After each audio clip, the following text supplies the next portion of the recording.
not for us to question the Attorney General's discretion. I mount my request on the ground that he himself, Somoto, has engaged the press. In fact, this is the first time in our recent history that an Attorney General has invited the press to give explanation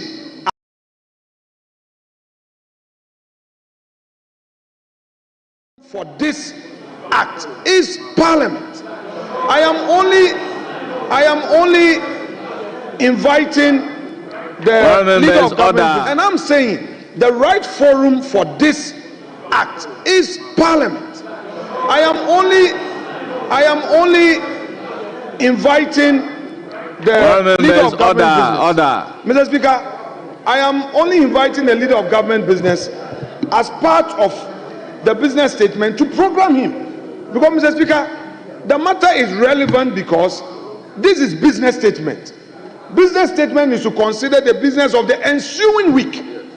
And we have good reason as a house to allow contributions after the leader has made the presentation. So in making contribution, I am urging upon the respected leader that he should consider inviting the Attorney General. That is, if it finds favor with him and with the leave of the house, that he comes very much to brief us. It is not enough to brief the press because this is an important national issue. Mr. Speaker, I rest my case.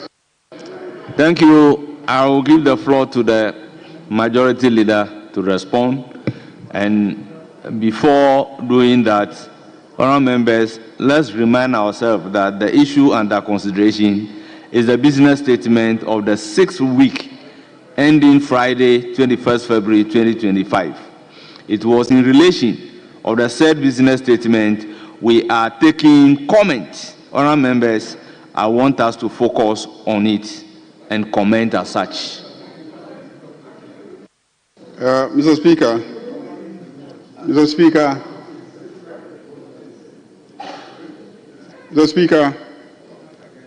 I thank honourable colleagues for drawing attention to a number of matters relating to the business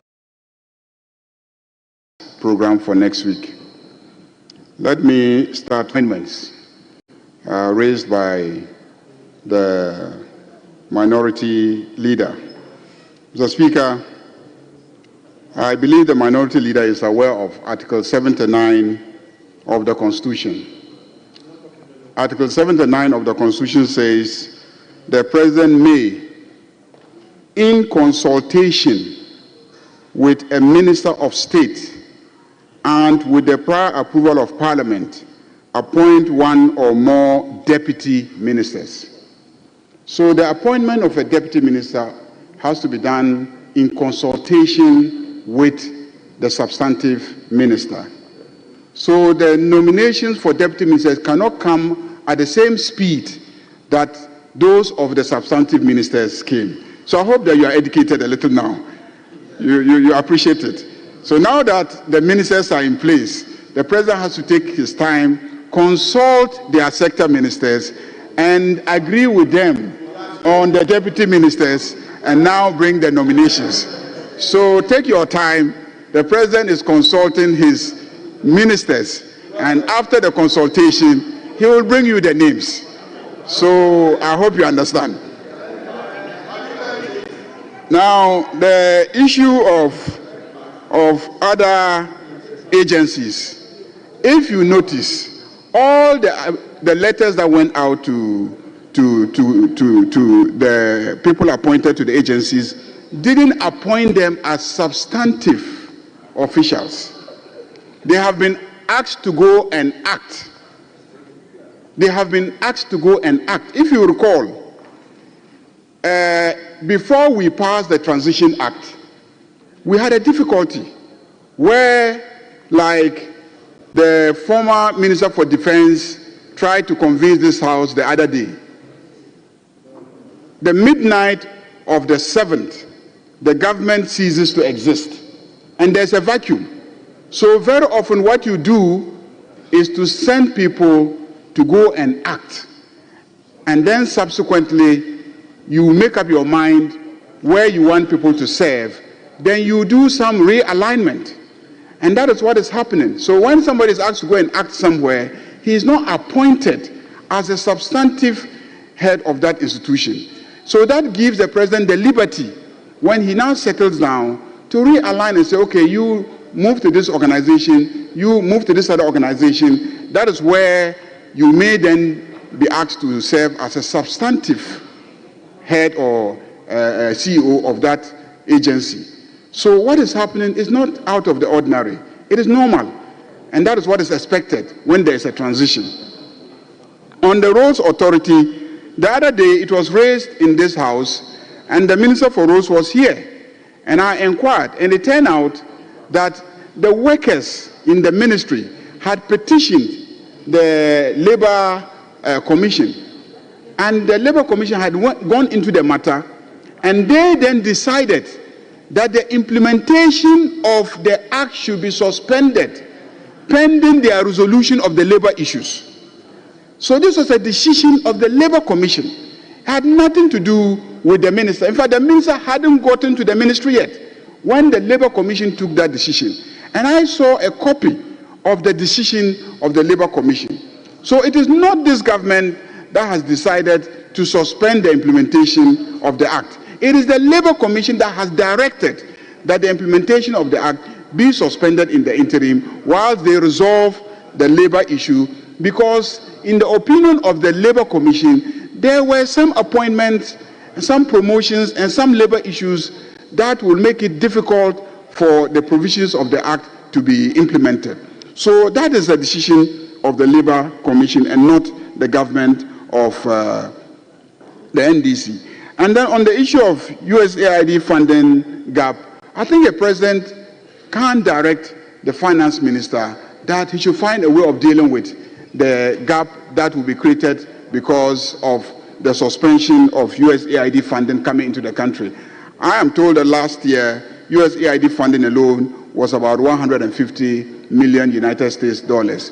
So if that is suspended by the US government or it is taken out of what will normally come to us, the finance minister, in preparing his budget, has to find a way of making sure that he makes provision so that those activities that were funded by the USAID can now be dealt with by the government of Ghana. For instance, some of the USAID funding goes into things like supporting, antiretroviral medications. There are a number of activities that they support.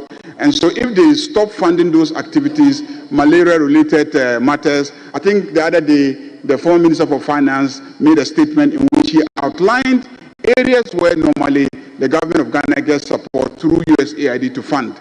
And so if we are losing that, then we have to make provision for some way of funding those activities.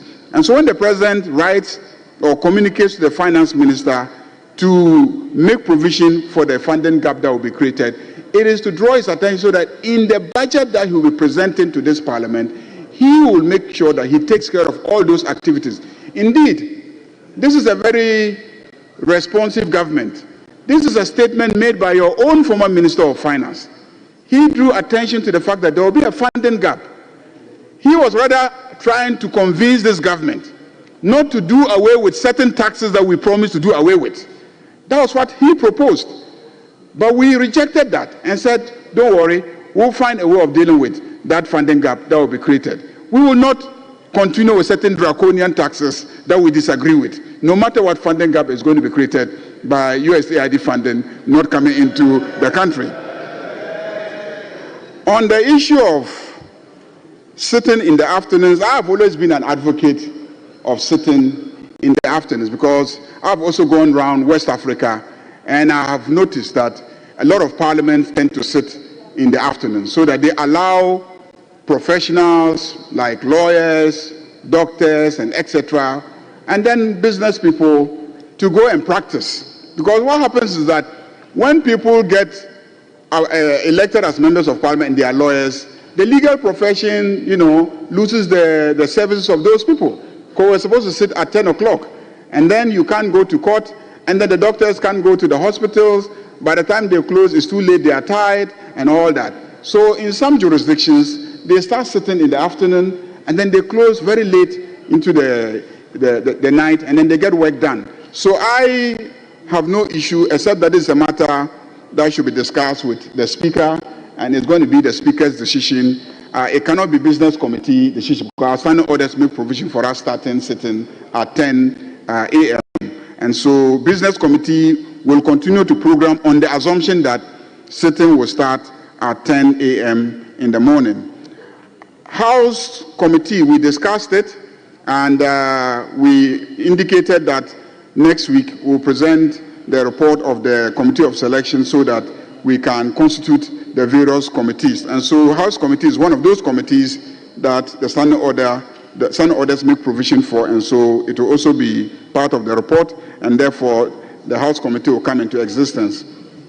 The Minister for Finance has indicated that he would want to present the budget either on the 10th or 11th, but I told him the 10th is a Monday, and since we don't sit on Mondays, 11 March is a more appropriate date for him to present the budget. So 11 March is the date that the Minister proposes to bring the budget to us for consideration. The Office of the President has also communicated that the State of the Nation address, if we are available as a House, can be presented on the 27th of February. On the 27th of February. So that is the provisional date that is the Office of the President has communicated to us regarding the presentation of the State of the Nation by His Excellency the President. I believe that the minority leader knows that there are many ways by which matters can be brought before this House. When you want the Minister for Justice and Attorney General to come to this House and answer questions about how he exercised his discretion to enter nolle prosequi, you know how to come to this House. You can ask a question. You can ask a question to the Minister. He is a Minister, in addition to being Attorney General. So his responsibility as a minister is to this House. His exercise of his powers as Attorney General, those are discretionary powers that he has exercised. And so you can ask the minister a question, and he will come to this House and answer those questions. You can also make a statement in this House, and we can all comment on your statements. But you cannot always seek to use business statement presentation as a platform to organize a press conference. You cannot be allowed to do that. So please cease and desist. Cease and desist from continuing to try to use this platform as a platform for organizing press conferences. As for what happened in Kumasi, this House doesn't know what happened in Kumasi. If you want this House to deal with any matter that happened in Kumasi, come properly. Bring a question to the Minister for Interior. He will come and answer the questions. If it relates to the conduct of the police, he will come and answer questions. If it relates to matters of law and order in the country, he will come and answer questions. But like I said, cease and desist your conduct of always trying to use business statement time as a platform for making press conferences. We will not allow that. We will not allow you to continue. Today we indulge you. Next time, we will prevent you from making such statements on the floor of the House. Thank you, Mr. Speaker. Thank you. Thank you. Honorable Minority Leader, you know you don't have a right to respond. So, Honorable Minority Leader, let's make progress. With all due respect to you. Honorable Minority Leader.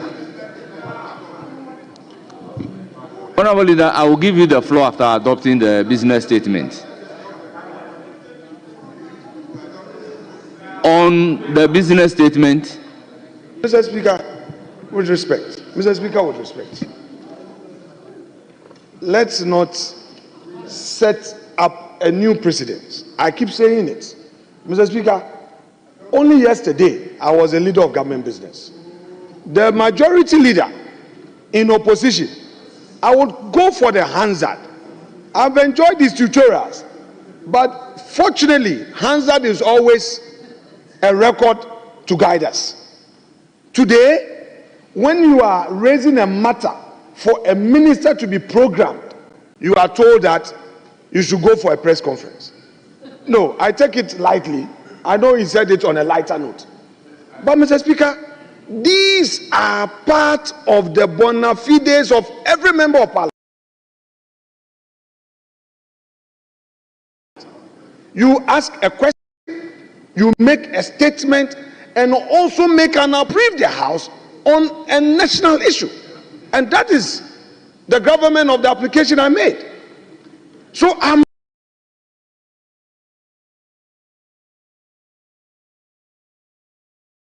not be wrong on this matter. Mr. Speaker, I asked the Council of State election that the Minister of Interior be I said that we've seen reassignment to the other. Is it the case that the government took office? So these are national issues I'm raising. There was nothing wrong with them. And then I also said the Attorney General should be programmed to come and explain to us why he did a press conference and the people's representatives have not been briefed. So I am saying that he should program him to come and leave the House. These are national issues. But, Mr. Speaker,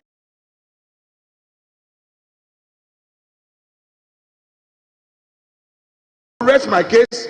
I've taken his tutorials, but the majority leader should be rest assured that next week all his issues he raised when he was in the middle bench and also acted as a de facto legal advisor to his front bench. He was a de facto legal advisor to the front bench.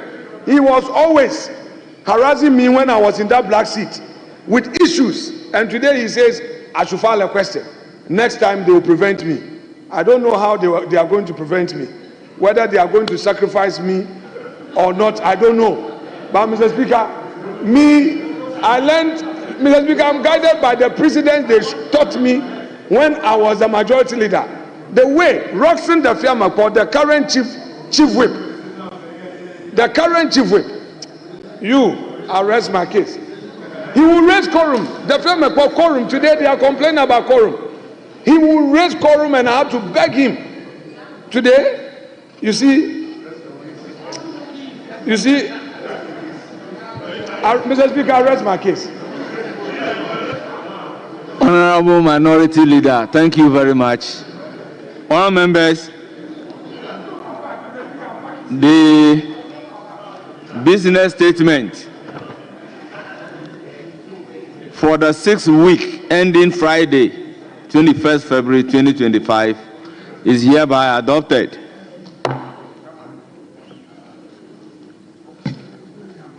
Honourable members, item number 7, statements.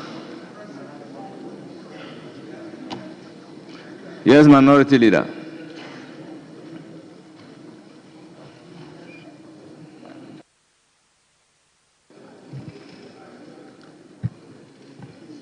Mr. Speaker, thank you for this opportunity to make this statement on the aftermath of the Chief of Staff's directive to state institutions regarding employment of civil servants and public servants post-December 7th. Mr. Speaker,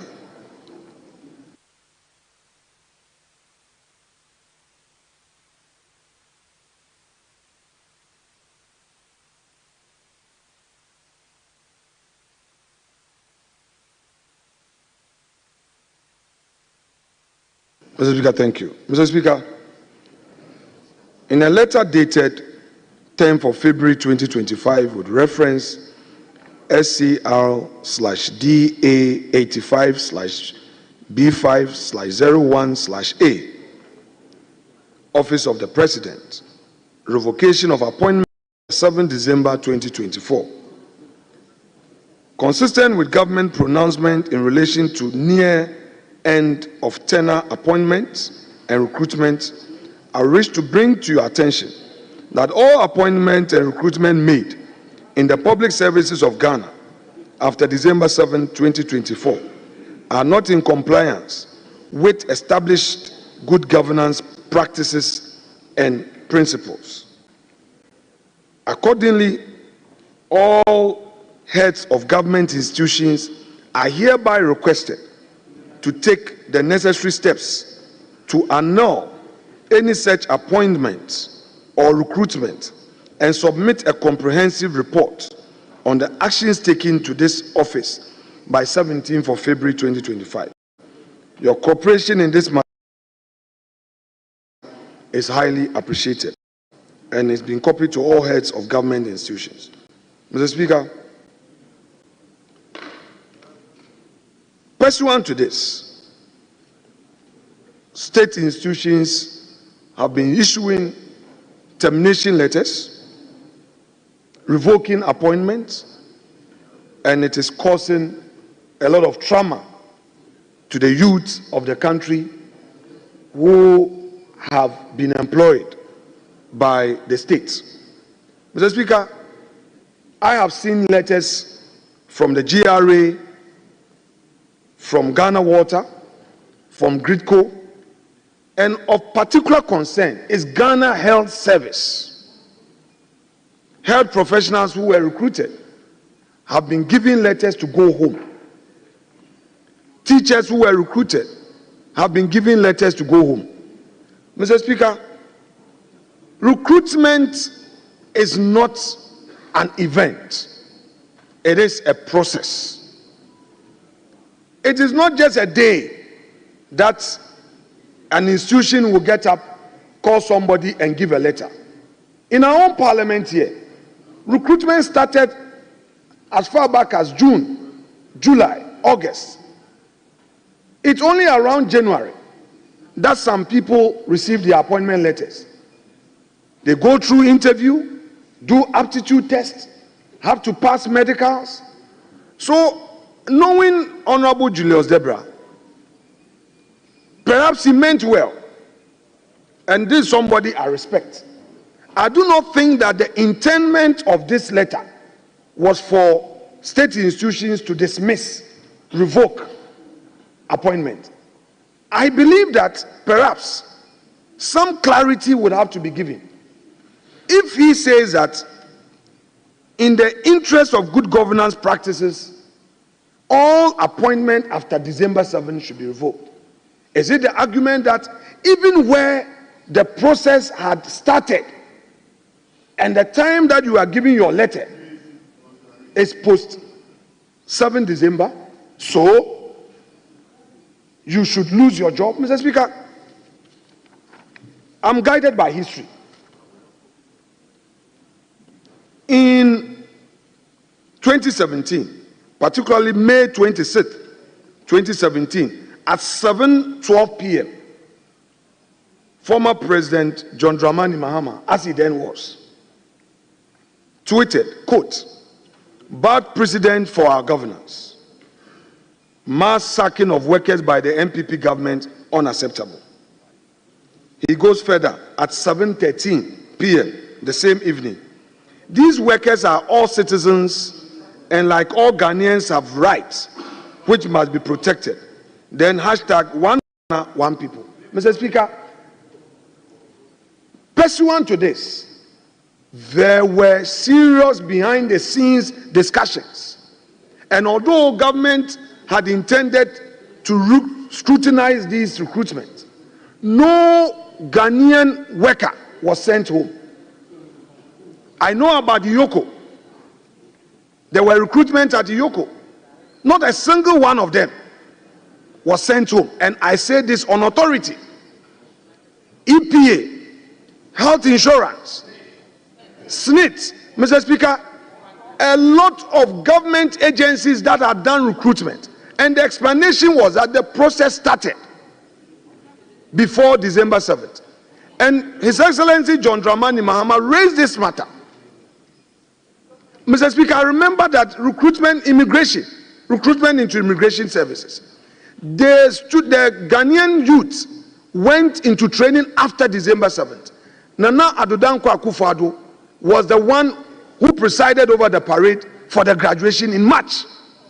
The records are there. Mr. Speaker, let us be very careful as a nation. The goodwill our friends have must not erode rather too early or rather too soon. Mr. Julius Zebra, he himself is a private sector person. He's a businessman who knows how, when somebody is employed, it adds value to the economy.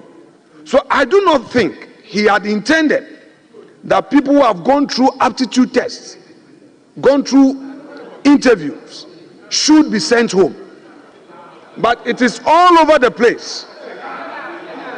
It is all over the place that our countrymen and women, our youth, are being sent home. They went to office, they were asked to come home with these letters. Where do they find food to eat? How do they feed their families? How do they feed themselves? What is going to be their future? On the strength of His Excellency John Dramani Mahama's tweet of May 2017, I would want to adopt these words as though they were mine. These are very veritable words that he used to crave the indulgence of the government at the time to get back to ensure that our people did not lose jobs. And I repeat it, these workers are all citizens of Ghana, and like all Ghanaians have rights which must be protected. One Ghana, one people. End quote.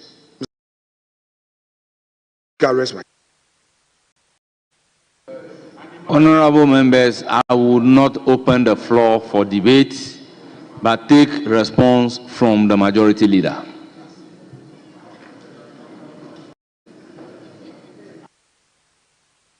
Mr. Speaker,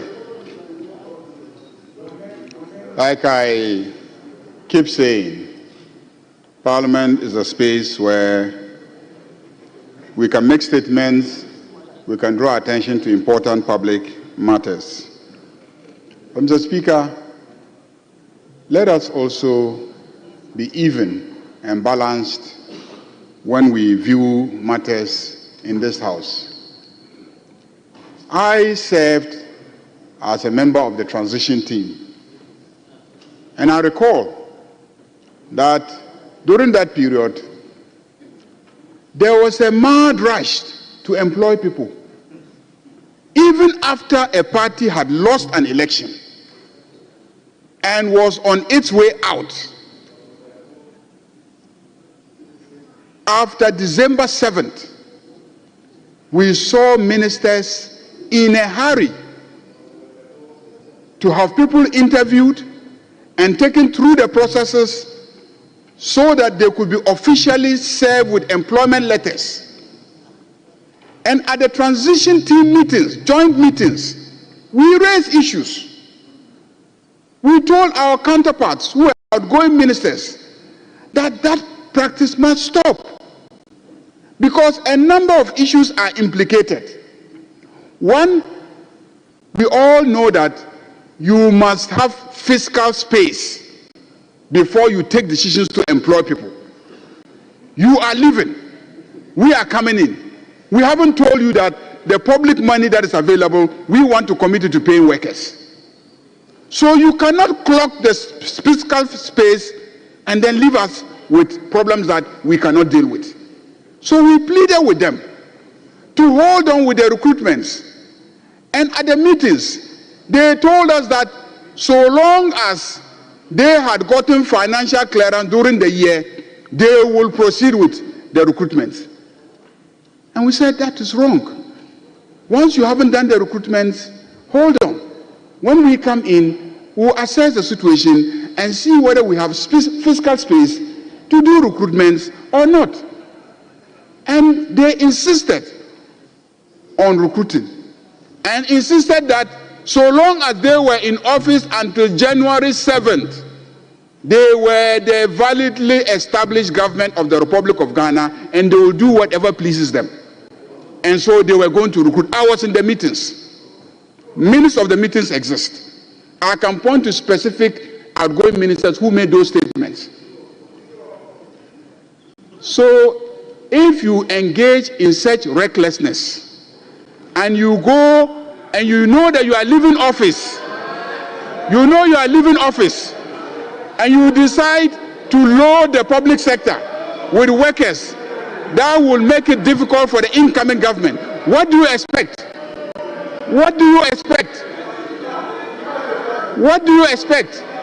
So, Mr. Speaker, I will not. Look, I made those statements at the transition team meetings, and I'm repeating those statements here, that it is reckless for you to leave,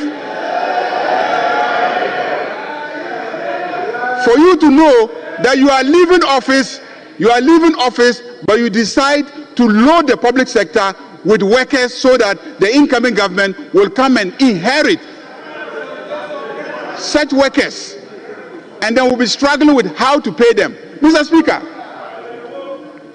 look, I chaired about 8 ministries, the transitions. I saw an agency, I won't mention the name, but if you push me, I'll mention the name. Mr. Speaker, when we were leaving office in 2017 January, that agency had about 120 workers with a certain asset to manage. At the transition, we asked them today, how many workers are in that agency? Mr. Speaker, there were over 1,000 workers. Mr. Speaker, we asked them, have you added additional assets for them to manage? No. So assets that we could use 110 workers to manage, you have come and you have loaded that same organization with over 1,000 workers. 1,000 workers. It's not a question of whether or not they are not Ghanaians. It is about the proper management of the state.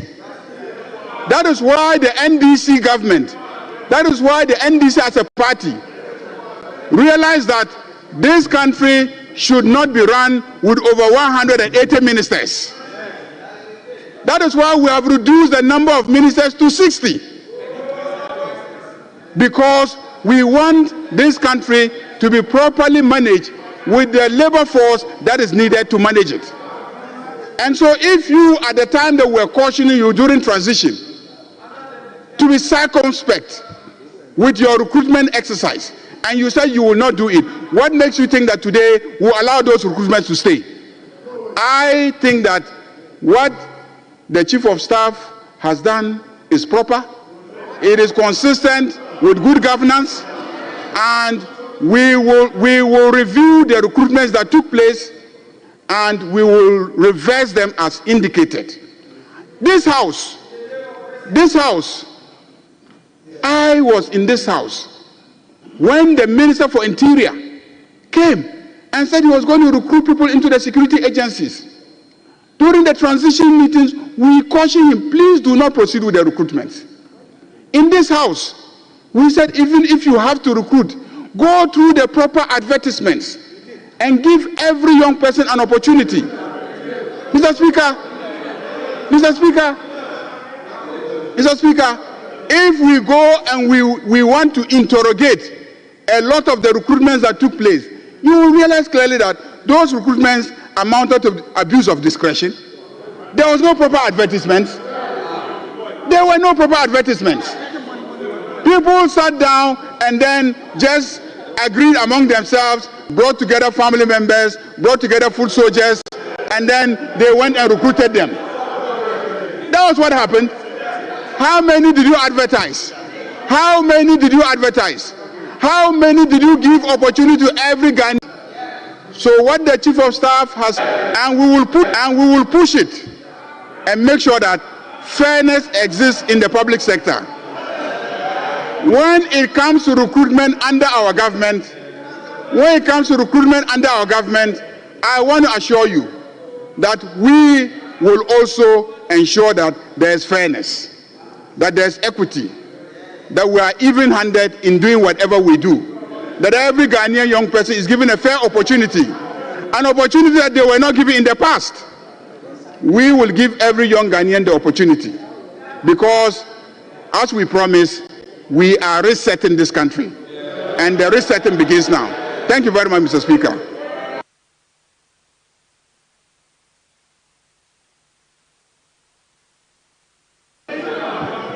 Honourable members, order.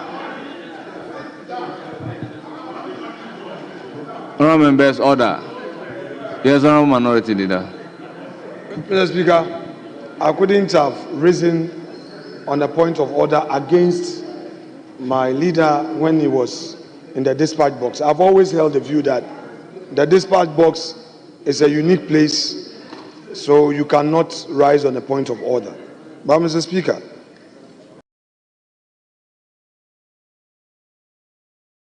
I think that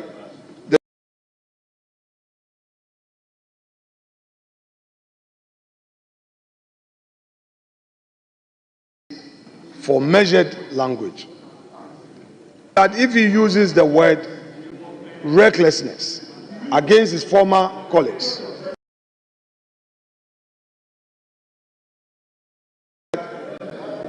family, foot soldiers were recruited and all. Mr. Speaker, I do not think that these should be part of our records, especially coming from the leader of the House. So, Mr. Speaker, I would want to register these as my protest. If he is minded to take these words back, so be it. If he feels strongly about it that they should, if he feels strongly that indeed these should be part of the record and that Ghanaians who have been recruited should be sent home and they don't deserve to be employed, I have already made I've relied on what President John Dramani Mahama said, and I will not litigate the matter any longer. Order. Members, I feel this is a simple matter, that the two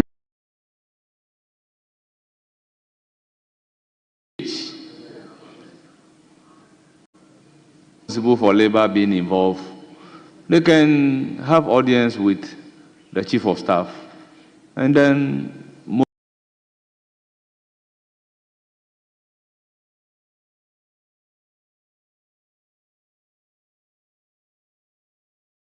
these matters will then be resolved. There will be a better understanding when the Chief of Staff, the nature of the action to engage, rope in the minister responsible for labor to resolve some of these issues. Honourable members, today is Chocolate Day and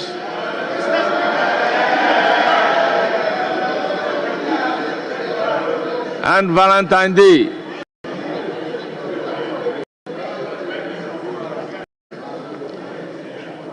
We have admitted 3 statements that we have to take jointly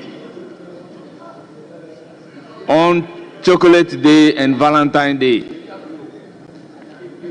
Honourable members, before doing so, may I use the opportunity to wish everybody a happy chocolate and Valentine's Day. Not forgetting my dear wife,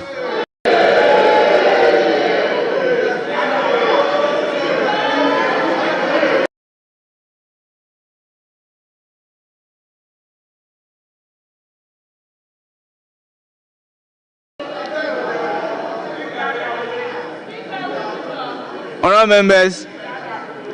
The statements are in the name of Honourable Comfort Doyo.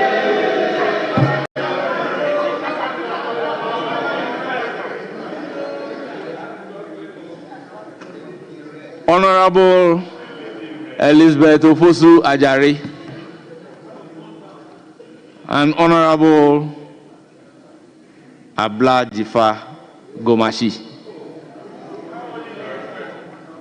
I will proceed to give the floor to Honorable Abla Jifa Gomashi. And the second Deputy Speaker should take the chair. Honorable, you have the floor. Thank you very much, Mr. Speaker. And I wish you a happy chocolate and Valentine's Day too. Mr. Speaker, honorable members, today as we mark Valentine's Day, also now observed as National Chocolate Day in Ghana, I am honored to speak on the theme, Eat Chocolate, Stay Healthy, Grow Ghana, and the guiding sub-theme, Chocolate for All, Taste, Share, and Care. As we celebrate National Chocolate Day, we are celebrating Ghana's rich cocoa heritage as a vital component of our economy and culture. These themes outlined also underscore the importance of sustaining an ecosystem that promotes growth in our cocoa sector. It also recognizes the hard work of our cocoa farmers, processors, and all within the supply chain whose livelihoods encourage healthy lifestyles and drive economic development. We appreciate their production of high-quality chocolate that delights our consumers. Mr. Speaker, as you may be aware, the celebration of the National Chocolate Day was instituted in 2007 by the then Minister for Tourism and Modernization of the Capital, the late Honorable Jake Obechebi Lamte. May his soul rest in peace. To coincide with the celebration of Valentine's Day, in 2021, Cocoa Board and Ghana Tourism Authority came up with the idea to extend the Chocolate Day celebration to a week-long celebration and has been celebrated since its successful launch. Mr. Speaker, the National Chocolate Week is more than just sharing of chocolates. It is a time of fostering unity, national pride, focusing on marketing Ghana and promoting domestic tourism. As we indulge in the sweetness of chocolate today, let us be encouraged to patronize the exquisite flavor of our locally produced chocolate, share its goodness with family and friends, and show care and concern for the communities that cultivate this precious crop.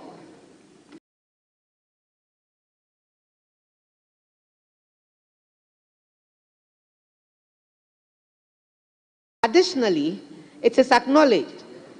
Let us acknowledge the importance of sustainable cocoa industry. Mr. Speaker, as part of the activities marking this year's National Chocolate Week celebration, each passenger arriving at the Kotoka International Airport will receive a complimentary bar of Golden Tree chocolate. This chocolate experience gesture is to introduce the Ghanaian brand of chocolate to arriving passengers, especially our visitors and tourists. In our show of love as promoted by Ghanaian cultures, a chocolate drink stand will be mounted at the reception of the Ghana Tourism Authority head office and behind you for all staff and visitors to enjoy the celebration of the National Chocolate Week. Regional officers of the Ghana Tourism Authority will participate in the National Chocolate Week by visiting the pediatric unit of their regional hospitals with chocolates. The celebrations and chocolate feast through the principal streets of Accra, ending with a Durbar at the Kwame Nkrumah Memorial Park. We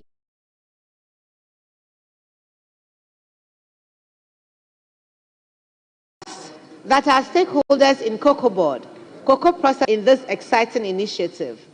Mr. Speaker, the National Chocolate Week and other activities in the tourism events calendar would enhance the appeal of Ghanaians as a preferred tourist destination, providing memorable experiences for both domestic and international tourists.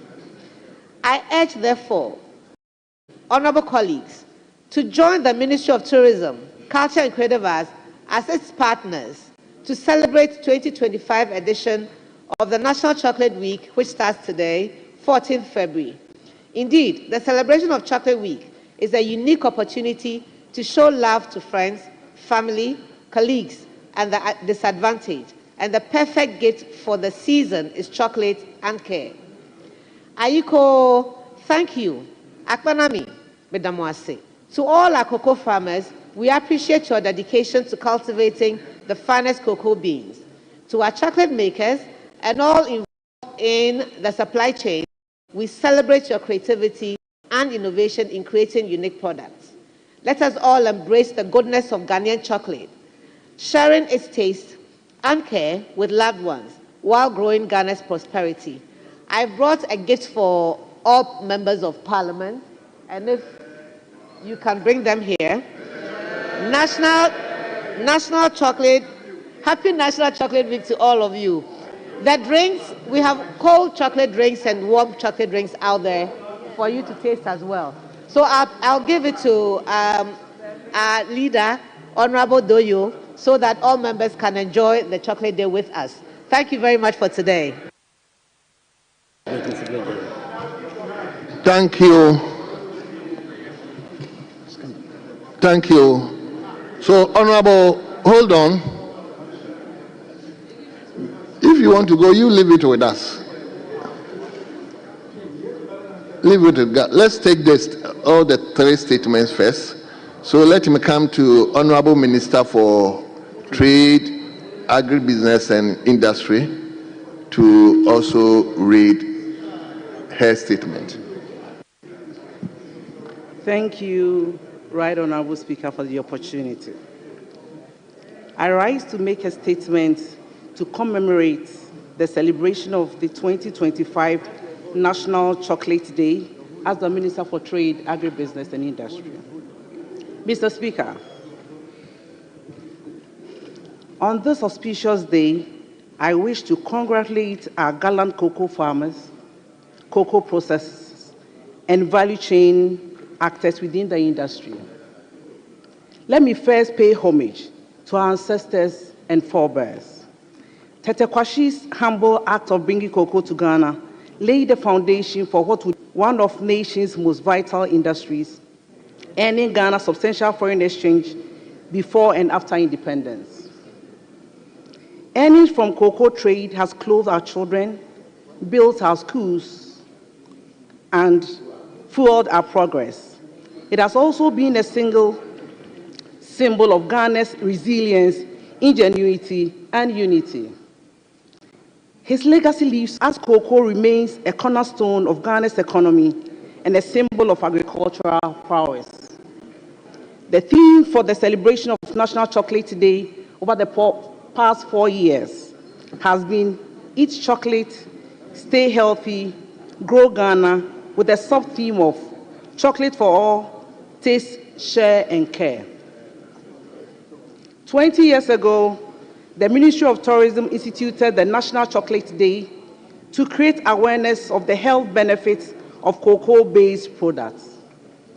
Since then, the country has carried on this tradition of bringing to the fore the economic and health benefits of cocoa and chocolate.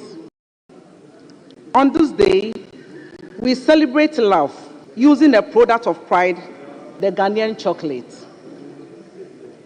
Chocolate, like love, is universal, sweet, transformative, and rooted in the heart. Using chocolate as a theme product for this day has been carefully crafted, not only for considering its use in the expression of love, but most importantly, its health impact on especially the heart, which is also in itself a symbol of love. The impact of chocolate on the heart has been confirmed by various research works. Mr. Speaker, it increases heart health. Dark chocolate has been shown to lower blood pressure, reduce the risk of clotting, and increase blood circulation to the heart, thus lowering the risk of stroke and death from heart diseases. It also balances the immune system. Research published by Johns Hopkins Medicine and National Institute of Health indicates that the flavonoids and paranoid in chocolate help prevent excessive immune activation and reduce oxidation stress. In particular, these bioactive compounds appear to help us in our immune system health. It also combats diabetes. Mr. Speaker, the health needs of chocolate cannot be overemphasized. In view of these health benefits, I would encourage colleagues to increase their consumption of made-in-Ghana chocolates. I also entreat you to invest in supporting schools in your constituencies to procure more cocoa-based beverages as immune boosters for the children in our schools. Mr. Speaker, as the Minister responsible for trade, agribusiness, and industry, I am committed to collaborating with the relevant stakeholders within the cocoa value chain to harness the full benefits of cocoa through enhanced value addition and value extension.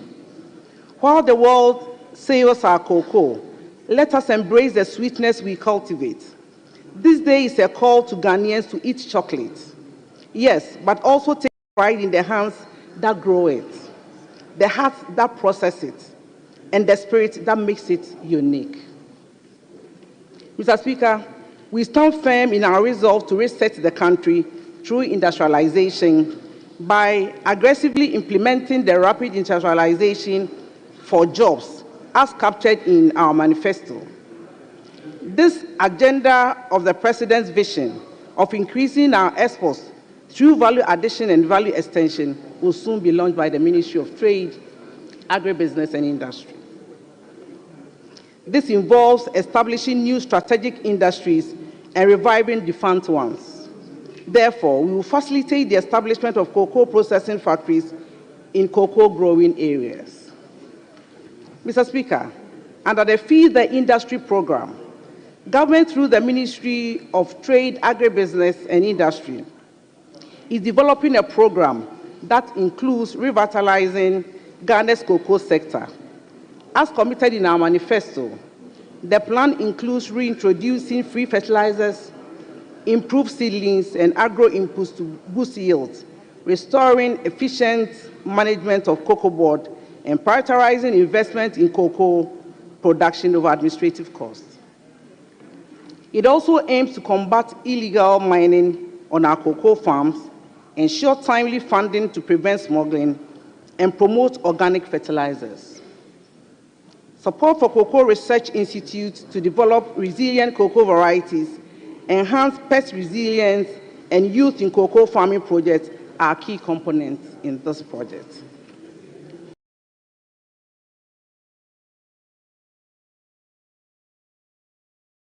Mr. Speaker, establishes cocoa colleges, support women in cocoa farming, and invest in research and market expansion. Additionally, it will promote cocoa farmer welfare through price stabilization, healthcare, pensions, livelihood programs, and educational support to eliminate child labor. Mr. Speaker, according to Global Chocolate Market Research in 2024, the global chocolate market size was valued at a whopping $130.72 billion US, and is this is a market that has been eluding Ghana over the years. And as we celebrate this day, our commitment listed above should give Ghanaians a new ray of hope that His Excellency John Dramani Mahama is poised to bring in the cocoa sector out of the doldrums into a new dawn. I thank you for the opportunity. Thank you very much, honorable members. Let's be patient and also listen to Honorable Comfortdeyo to also read a similar statement. Yes, Honorable Comfortdeyo. Thank you, Mr. Speaker, for the opportunity. Mr. Speaker, I rise today to celebrate Valentine's Day and National Chocolate Day, a special occasion that symbolizes love, appreciation, and generosity.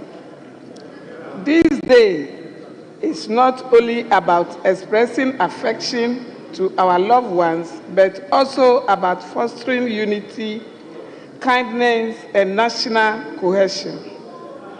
It reminds us of our duty to build a society rooted in compassion, care, and mutual support, which should guide our governance and policies.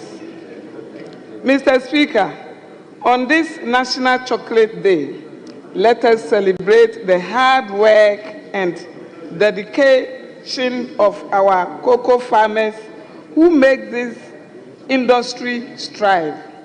And I want us to use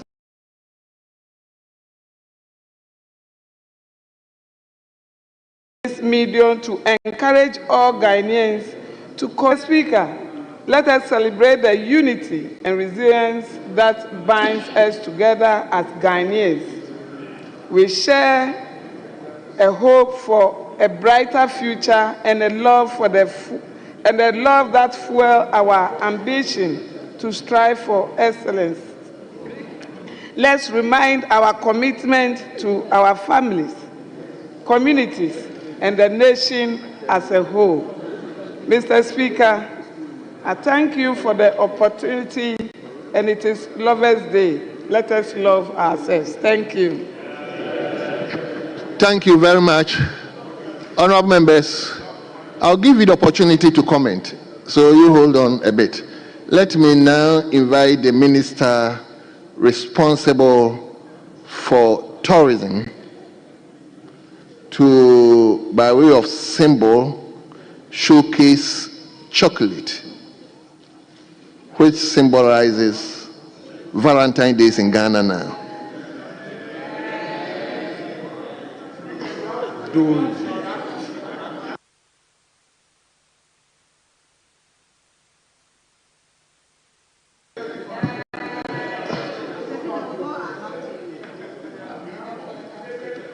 So I believe every member will get a chocolate.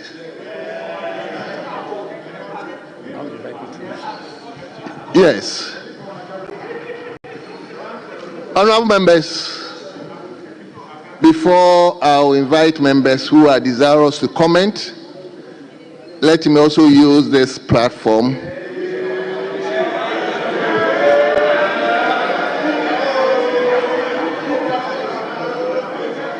to extend my love to my dear wife, Mrs. Grace Owusu-Ansah-Siama. My dear, I love you. And I wish you happy Valentine and Chocolate Day. Now, I can turn to Bosome Freho. That is where my wife hails from. So, Bosome Freho, start the comment. Thank you, Mr. Speaker. I am grateful. Let me first and foremost commend the makers of the statement, the Speaker, and also thank you for giving me the opportunity as an in-law. The Speaker, it is important that we appreciate, celebrate, and then make our cocoa farmers heroes and heroines of today's celebration. Speaker, without much ado, I want to commend every cocoa farmer in the Bosomefreho constituency. But that is, apart from cocoa and cabbage, the Speaker, there is no very vital employment again for my people. And they are very predominant in cocoa farming. So today, if we are celebrating World's Chocolate Day or Ghanaian Chocolate Day as a form of Vows Day to show love, the Speaker, it is important that I commend the cocoa farmers in Bosomefreho for helping Ghana become one of the leading producers of cocoa on the continent. Mr. Speaker, whilst we are appreciating them and commending them, it is important that from all the speakers that we look at the welfare of cocoa farmers. Mr. Speaker, I was arguing and commenting with one of my friends that even the average cocoa farmer's child in my village does not even have the opportunity to enjoy the chocolate we are celebrating today. And it is important that we prioritize the cocoa farmers in terms of celebrating World Chocolate Day. As Speaker, it is important that members of parliament enjoy the cocoa our minister is giving us here. But I think some of these celebrations symbolically would mean when we extend hands to the farmers and the families and children of the cocoa farmers. As Speaker, their welfare is very important. Speaker, they toil, they work hard, and I am happy. And I want to remind the government once again that he promised them during the campaign that they are going to increase their cocoa prices from 3,000, Mr. Speaker, to 6,000. And the cocoa farmers in Bosomefreho, Mr. Speaker, are waiting to hear an announcement, maybe today, World's Chocolate Day today. They will hear the announcement that the prices of cocoa have now moved from 3,000 to 6,000. This is what they are looking forward to. Mr. Speaker, the next point is developing the roads that leads to the communities where where the farmers do cocoa. Mr. Speaker, the cocoa farmers are becoming our heroes in this country. But it is important we know that the roads leading to these areas, these cocoa farms,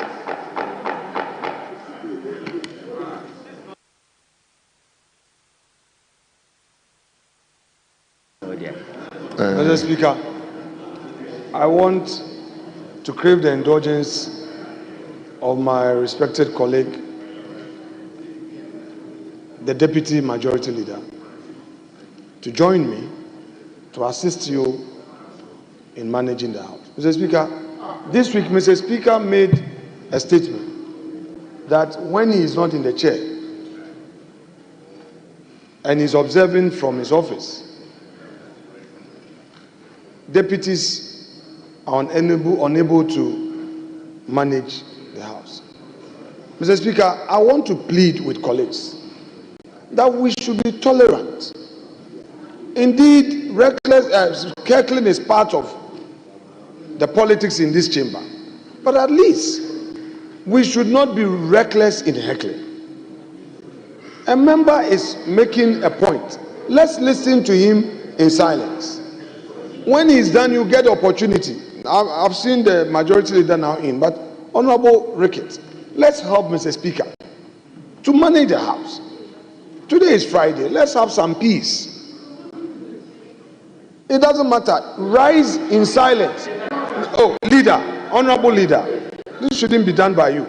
Mr. Speaker, whatever it is, if a member has a disagreement, when a member has a disagreement, he should rise on his feet quietly, gently, and wait for you to call the person. And he uses the opportunity to draw the attention of the House to the action of the member, which is not in accord with the rules.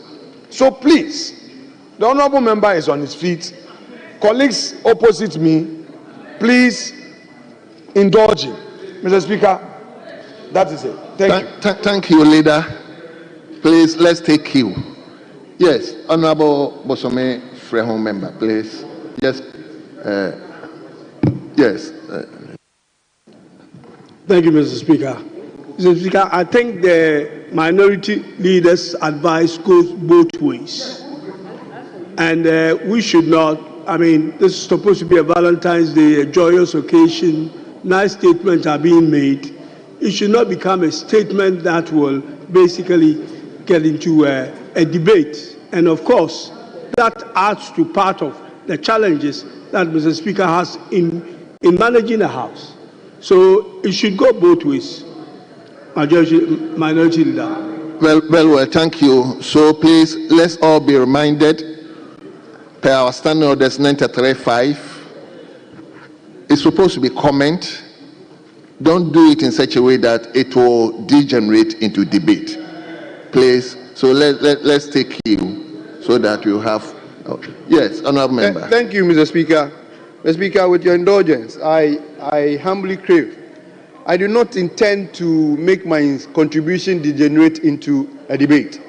Mr. Speaker, we have been in this house, and majority of members of this house have spoken and made reference to campaign and manifesto promises. They mentioned the 24 hours. They mention the 24 hours regularly, virtually in every statement they make. It's a campaign promise that they are hoping and expecting to make it, to realize it. That's because so it is not wrong or out of fetch for me to also mention the campaign promises that they made to the cocoa farmers that they are going to increase the cocoa from 3,000 to 6,000. That's because so if we are celebrating Chocolate Day,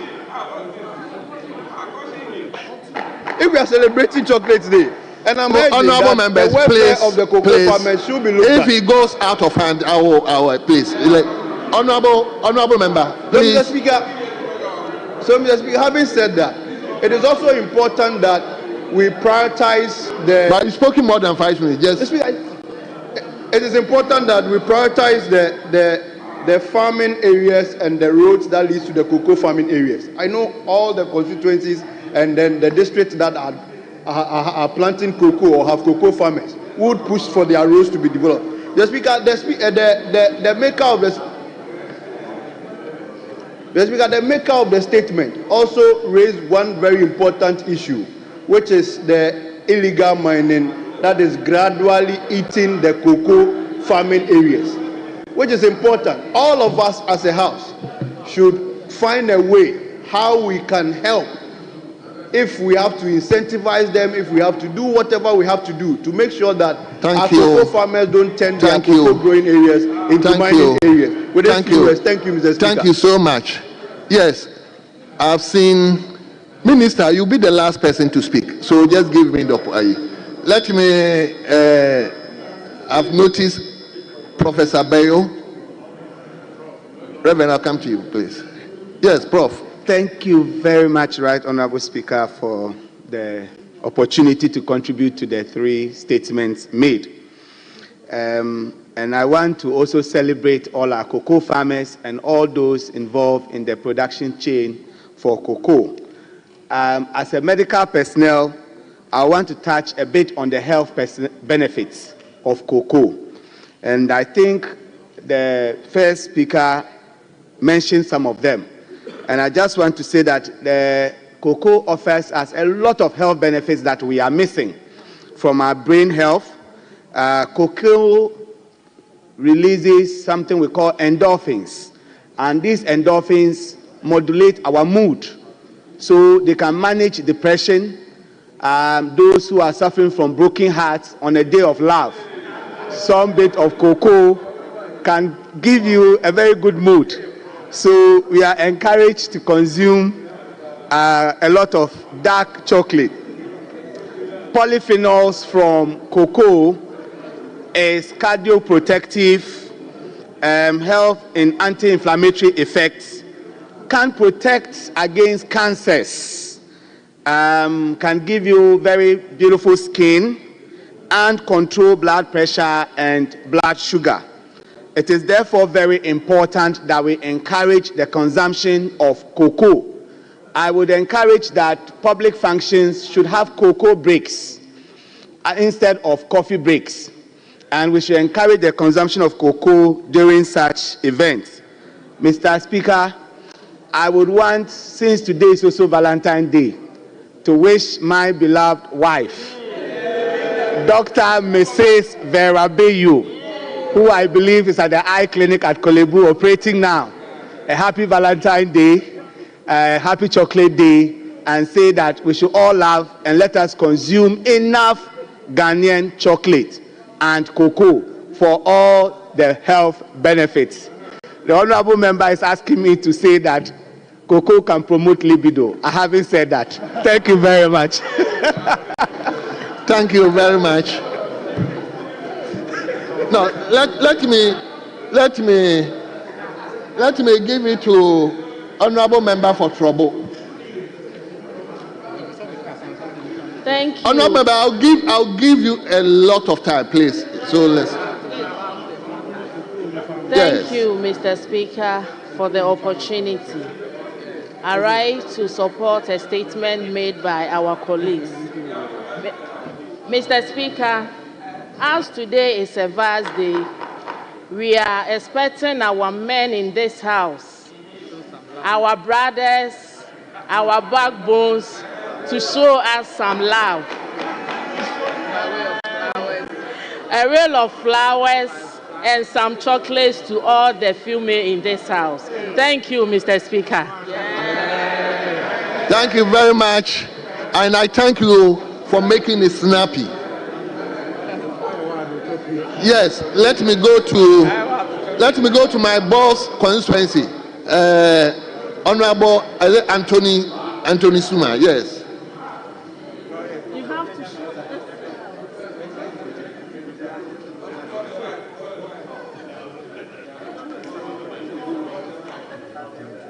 Gloria, put on. Okay. Yes. Thank you, Mr. Speaker, for the opportunity to contribute to the statements made by my colleagues. Let me commend them for the statements they've made.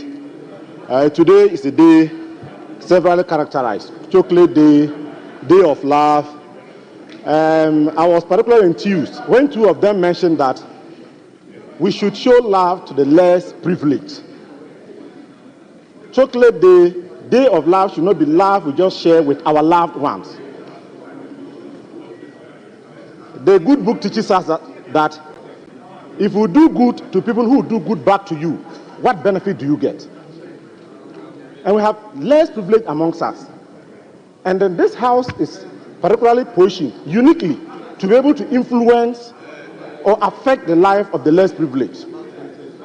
I was happy when I chanced on a video by the Chief Executive Officer of the Mental Health Authority. And then she made a comment about using this day to show love to people suffering some form of mental illness. And I think that this month, February, and this particular day, we should look at the less privileged, particularly people suffering from mental health. The chief psychiatrist once said that about 2.3 million World Health Report, that about 2.3 million of Ghanaians are suffering from some form of mental illness. And the chief psychiatrist also once said that over 700,000 people in this country are suffering from some form of severe mental illness. That is a significant proportion of our population. So today presents a unique opportunity, and particularly that the Mental Health Authority celebrates this day and this month as Mental Health Month. I think that we should dedicate some time for mental health in this chamber. Mr. Speaker, the success or greatness of a society, if I will refer to Mahatma Gandhi, is measured by how we treat the weakest in the society. Let's not reduce this day to showing love to those that can show us love back. Let's think of those who don't have the ability, who don't have the means to show us love back. And talking about this, as I indicated, we have have a very unique opportunity to affect the lives of these people. This House passed a bill, the Mental Health Act. And the Mental Health Act, we indicated that there should be a mental health fund to help deal with mental health issues in this country. As I speak to you, that hasn't found expression yet. I had the opportunity one time to question the health minister on why we're not having the fund established. And he said that they were doing the necessary legislative work to get the fund established. Yet it is not. So on this day, I want to brief about this, but to say that let's look at the other perspective. Let's use this unique opportunity, particularly in February, to affect the life of people living with mental health challenges. Because by the proportions that have been put out, it is very possible that even sitting here, we have people who are suffering from mental health. We all somehow have persons living with us or relations that have some mental health challenges. So today, I want to appeal to all my colleagues and everyone listening to us that let's use this opportunity to share the chocolates with people suffering from some form of mental health challenges. Thank you, Mr. Speaker, for the opportunity. Thank you very much. 1-1. So let me go to Etiwa West.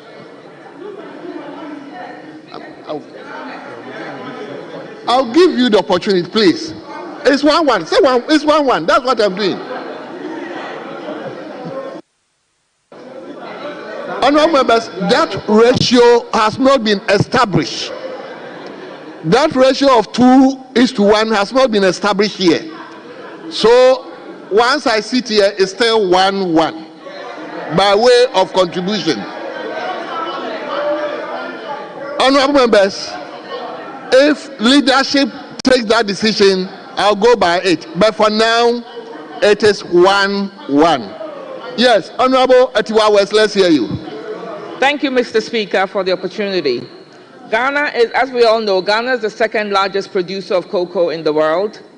Cocoa is a major contributor to the economy. However, it does have some challenges: climate change, unpredictable weather, and also pests and diseases.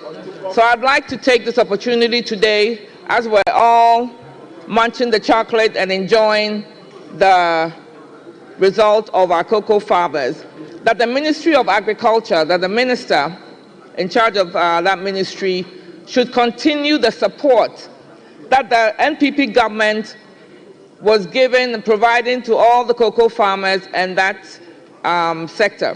So I pray that that support would continue to all cocoa farmers, because in my constituency in Etiwa West, in the towns of Morso, Kwabeng, Abomosu, in Krakai, Akropong, Achime Kropong, Tumfa, Pameng, and all the other towns in the Tiwa West, we have thousands of cocoa farmers who toil every day and produce excellent beans.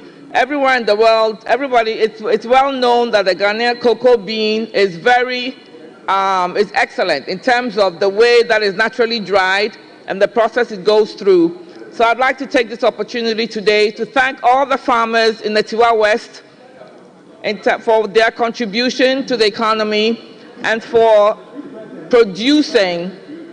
making it available to produce such excellent products in the chocolate that we're enjoying today. So thank you to all the farmers, especially at Tiwa West, and to all the farmers in Ghana. Thank you very much. Thank you, Mr. Speaker.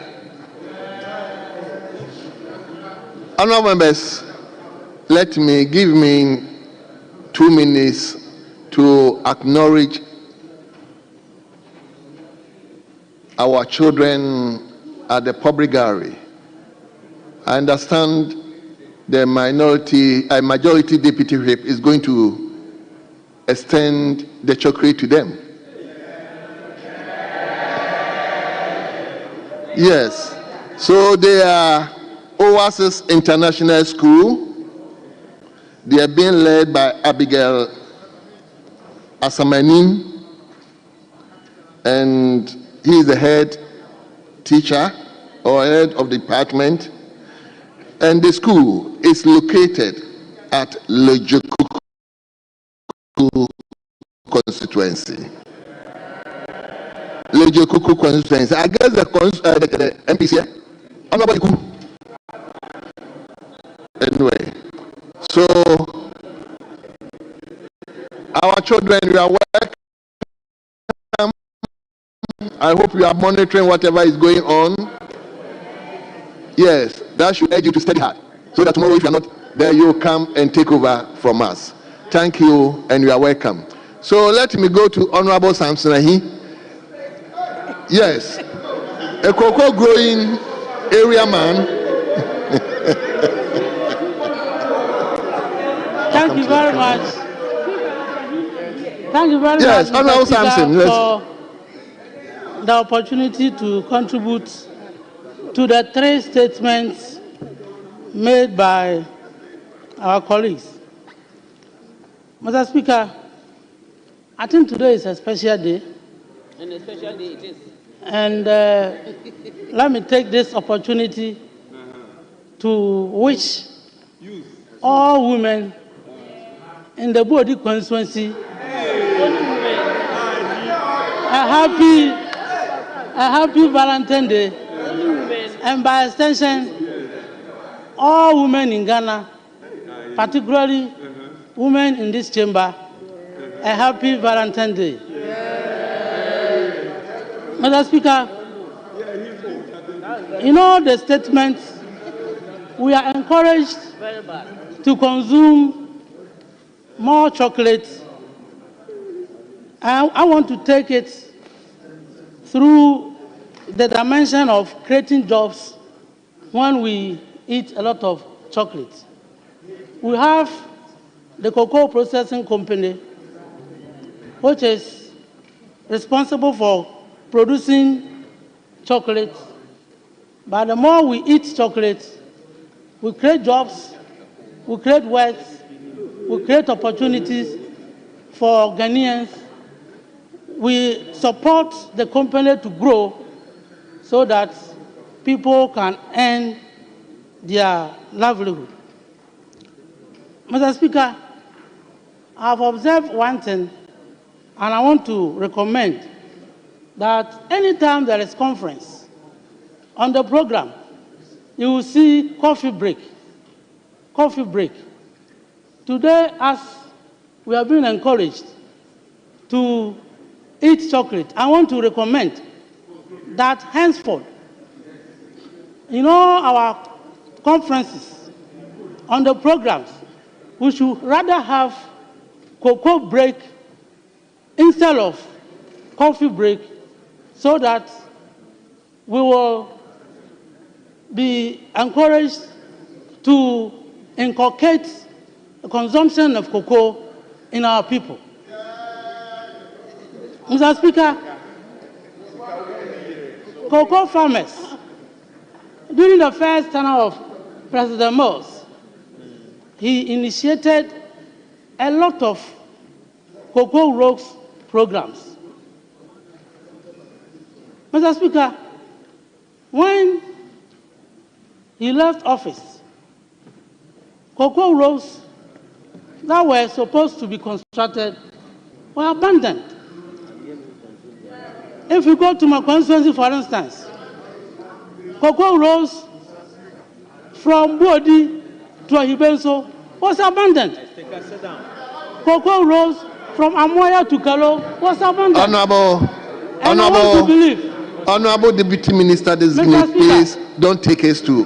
But we have been assured in our manifesto that President Mahama government is going to continue construction of cocoa roads in cocoa growing areas to support cocoa farmers so that it will improve their economy, to support them to do more so that Ghana can get more cocoa for export. Mr. Speaker, I think that cocoa has supported the economy of Ghana for a long time.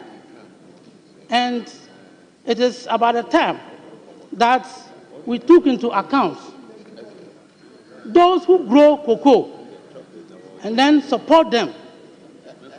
Mr. Speaker, there are a lot of agricultural practices that Cocoa Board offers for cocoa farmers by supplying them with farm inputs, chemicals, and so on and so forth. I want to believe that as we celebrate Chocolate Day today, or Cocoa Day today, President Mahama, who introduced most of these farm practices, will continue so that cocoa farmers, please, I'll talk for only 3 minutes. 3 minutes. 10 minutes? Three. So allow me, please, Mr. Speaker. You've already taken 6 minutes. No, 3 minutes. Okay, you conclude. 2 minutes left. Let me conclude, Mr. Speaker. So, I want to, before I sit down, to say that all of us must embrace this important day so that it becomes part and parcel of us, and not to only buy or eat chocolate when it is Valentine's Day or when it is Cocoa Day, but we should make it as a way of, part of us, so that day in and day out, we try to buy chocolate so that it can improve our health, as it has been stated by some of the medical doctors, and then as highlighted by the Minister for Trade, Agribusiness and Industry on the health benefits of eating cocoa. So, Mr. Speaker, with these few words, I want to thank you and wish all of us a happy Valentine's Day. Thank you for the opportunity. Thank you very much.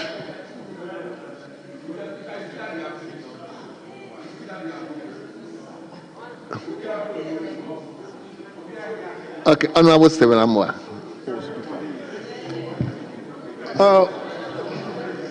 I'll give all of you the opportunity, please. One here. Dr. Sandali, one here. Mr. Speaker, I thank you so much for this opportunity. Mr. Speaker, I would like to place emphasis on a few selected extracts from the good books, the Bible and the Quran, about love. Since today we are talking about love, chocolate, and anything that will unify us as a house to build this country with one purpose.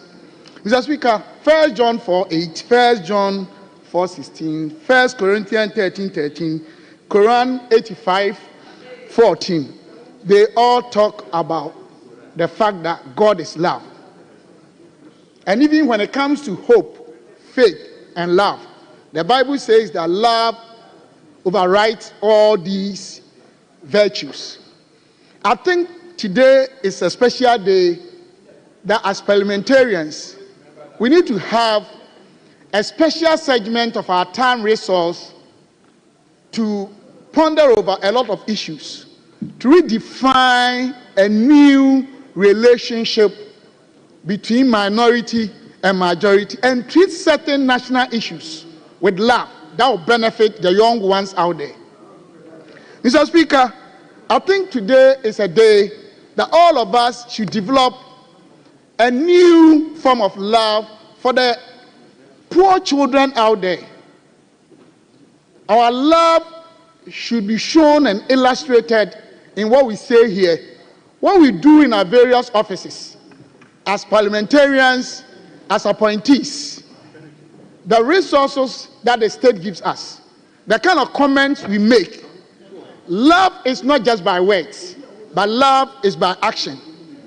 So I'm saying that for today, I extend my special love to all the wives of the cocoa farmers in our country, to all the first ladies, former and the present first lady, and to all our beautiful women here, both minority and majority.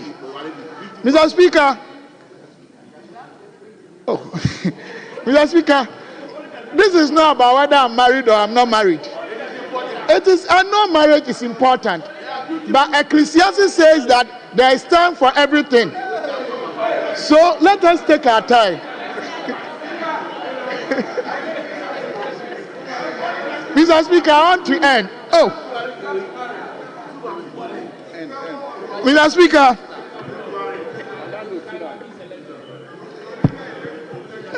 Please, why are you making Honorable Stephen Amoa unstable?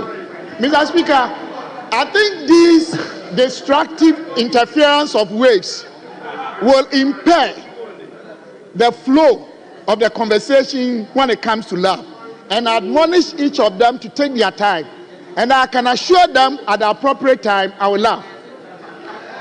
But before I sit down, Mr. Speaker, allow me to extend this to my mother, 100-year-old mother. She can't understand English.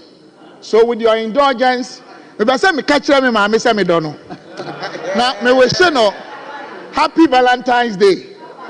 The last thing I want to say is that my brother from the other side, we are not debating, but I want to assure him that the continuity that they want to continue, we will support them to continue growing and expanding all factors that will ensure that our cocoa farmers and cocoa as industry will expand.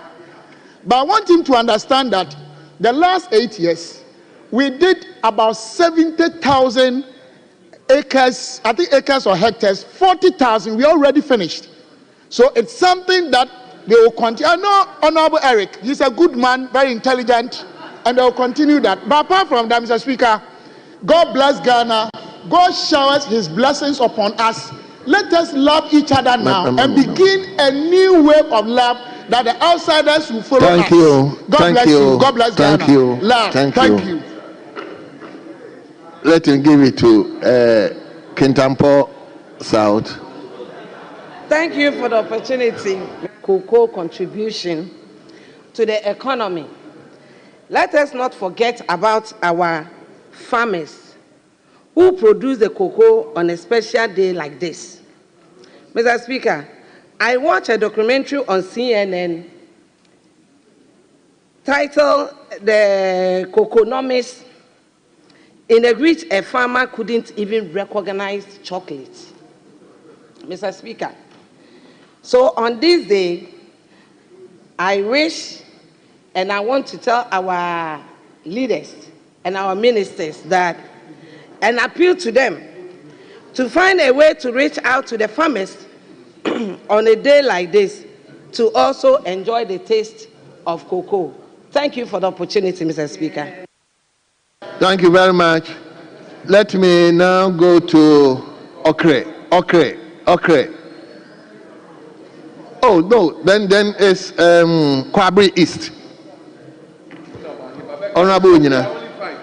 Thank you, Mr. Speaker, for the opportunity to contribute to today's discussion. The National Chocolate Day is a very important day since it's also doubling up as the Valentine's Day, which is a day of love. So, Mr. Speaker, I would like to extend my heartfelt love to the good people of Kwabri East, and also by extension. Oh no, then it's Kwabri East. Honorable Unyina. Thank you, Mr. Speaker, for the opportunity to contribute to today's discussion. The National Chocolate Day is a very important day since it's also doubling up as the Valentine's Day, which is a day of love. So, Mr. Speaker, I would like to extend my heartfelt love to the good people of Kwabri East, and also by extension to all the women and the market women of Kwabri East. And Mr. Speaker, in the same spirit as yourself, I'd like to also extend my heartfelt love and a happy Valentine's and Chocolate Day to my beautiful wife, Adia Pena Kosia Sewa Odo Jemfi, and also to my mom on this August day. Yes. Mr. Speaker, they say I should say it loud and clear. So to my beautiful wife, Adia Pena Akosia Sewa Odro Jemfi, I wish to extend my heartfelt love on this day. Mr. Speaker, we can't talk about National Chocolate Day without talking about cocoa. Cocoa plays a very important role in the daily economics of this country. And you know that cocoa has been a very important cash crop to Ghana. And by far, Ghana is touted as producing premium cocoa, and the cocoa is of premium quality. Mr. Speaker, however, the farmers and all the people in the value chain, in my opinion, are not being looked at critically. And we have to, as a country, celebrate our heroes. And we have to celebrate these gallant farmers by looking at few areas and some areas that I would like us to go through. Mr. Speaker, for instance, in the area of pensions, cocoa farmers go through all these daily hassles of planting, harvesting, fermenting, bringing the produce to the mats and drying them, and even in the stand, at the stage where they are about to sell, they go through a serious time because some of these purchasing clerks have adjusted their skills so much that it is to the detriment of the cocoa farmer. And so we need to recognize them. And at the end of the day, after they have gone through all this and they have retired, they have gone through after 60, 70, and they are no longer able to go to the farms and produce, there is no pension for them. The cocoa farmers, if you go and look at a farmer who has planted cocoa for 20, 30, 40 years, and the person goes into pension, it's quite an eyesore. Mr. Speaker, another issue that we have to also concentrate on is illegal mining. Mr. Speaker, our yield has been dropping for the past 3 years because of the encroachment of illegal mining on our cocoa farms. And you see, it gets to a point that even farmers who are not willing to cede their farms to illegal miners are forced in a way to give their farms off because of the illicit operations, to the extent that it gets to a point that they cannot even get access to their farms. And we need to ensure that this thing is stopped. Otherwise, in the near future, we are going to have a situation where farmers will be at a detriment and Ghana cocoa will fall drastically. Mr. Speaker, let's also have a look at our input side and also improvement of yields. Mr. Speaker, there has been some programs like CORIP, Cocoa Rehabilitation and Improvement Program, and also the hand pollination that was started by the previous government, that were very important catalysts that were leading to improvement and increase in cocoa, the production of cocoa. Mr. Speaker, we need to go back to these basics and ensure that, we also had the cocoa mass spraying and all this stuff. We need to go back to these basics. Mr. Speaker, in conclusion, the cocoa price now in the world market is around $10,000 per ton. And I think we are in the right space to ensure that we give enough to our farmers. Mr. Speaker, thank you. Thank you so much. Concentrate on sustainability. Thank you so much. Let me give it to Honorable Afo. I'm coming. Yes, Honorable Afo. Sir, you also come from cocoa growing area. Let's hear you.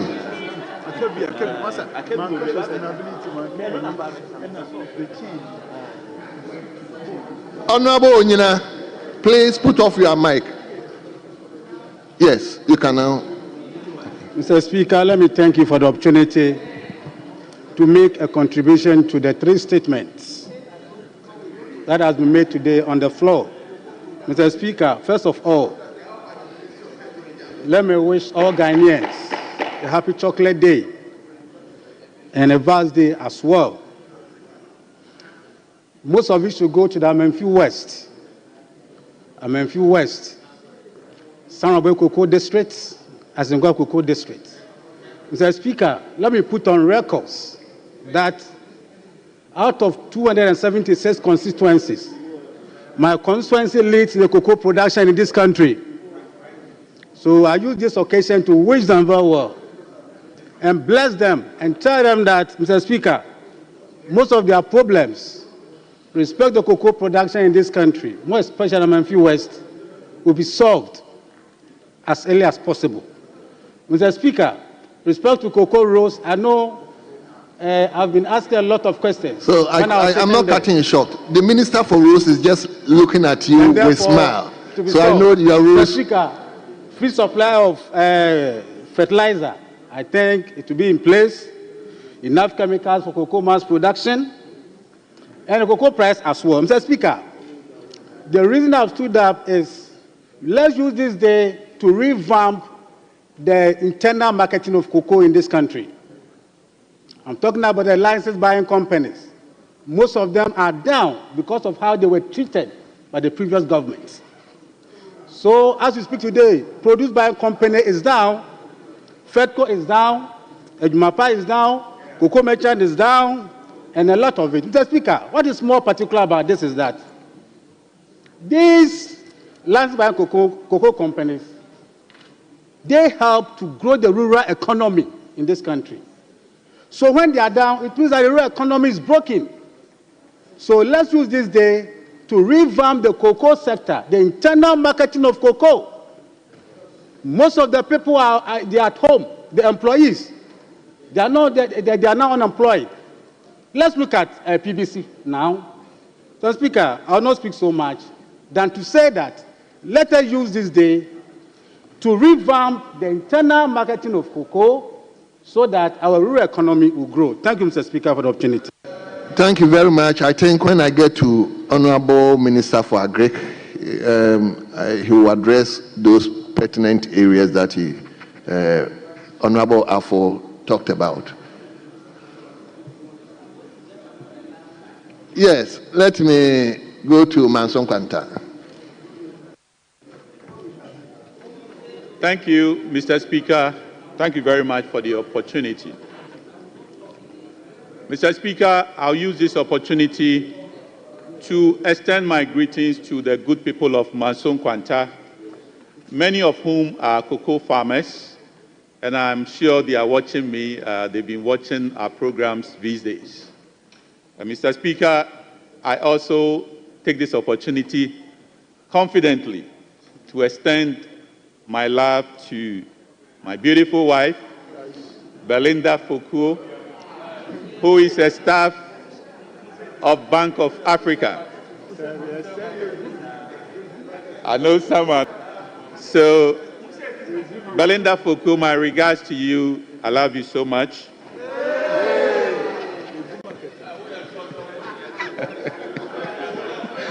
Mr. Speaker,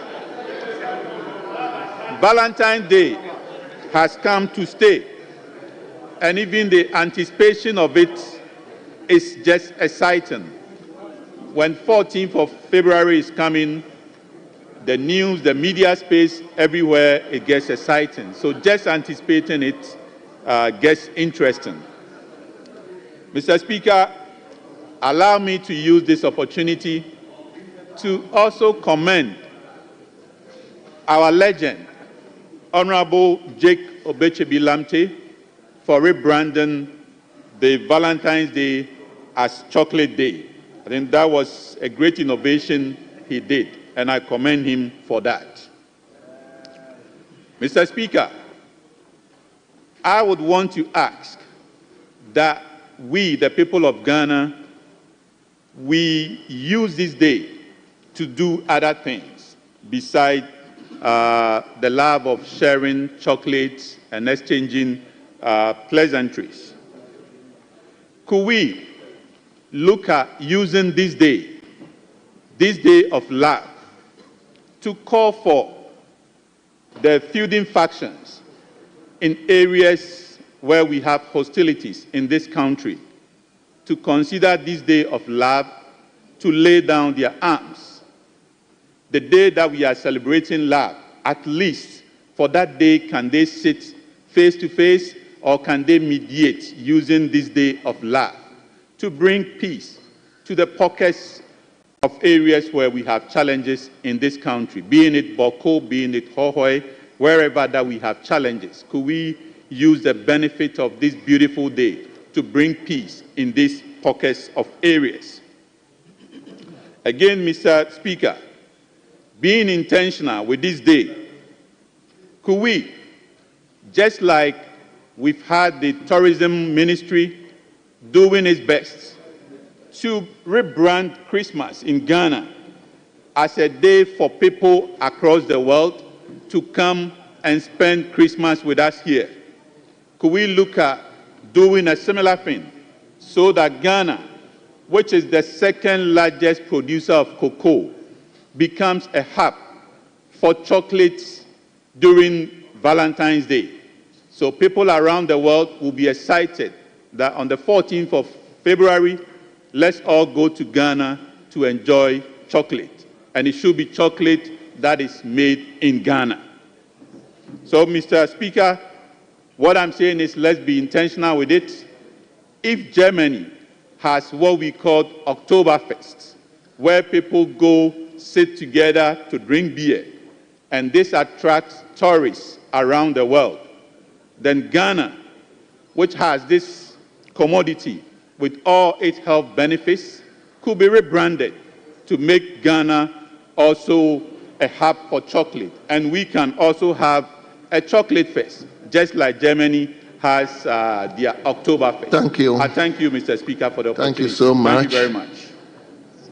Let him go to Pusiga. Let him go to Pusiga.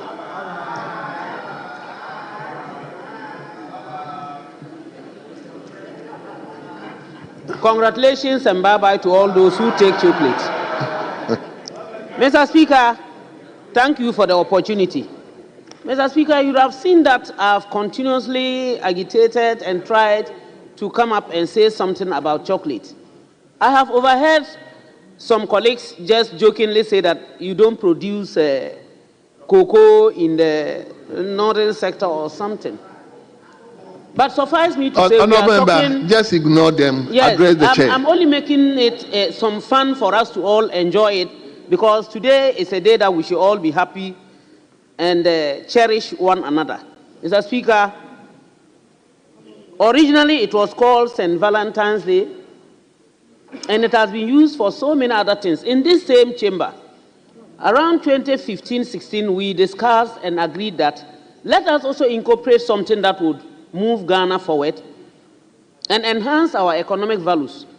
So what we thought and discussed was our chocolate.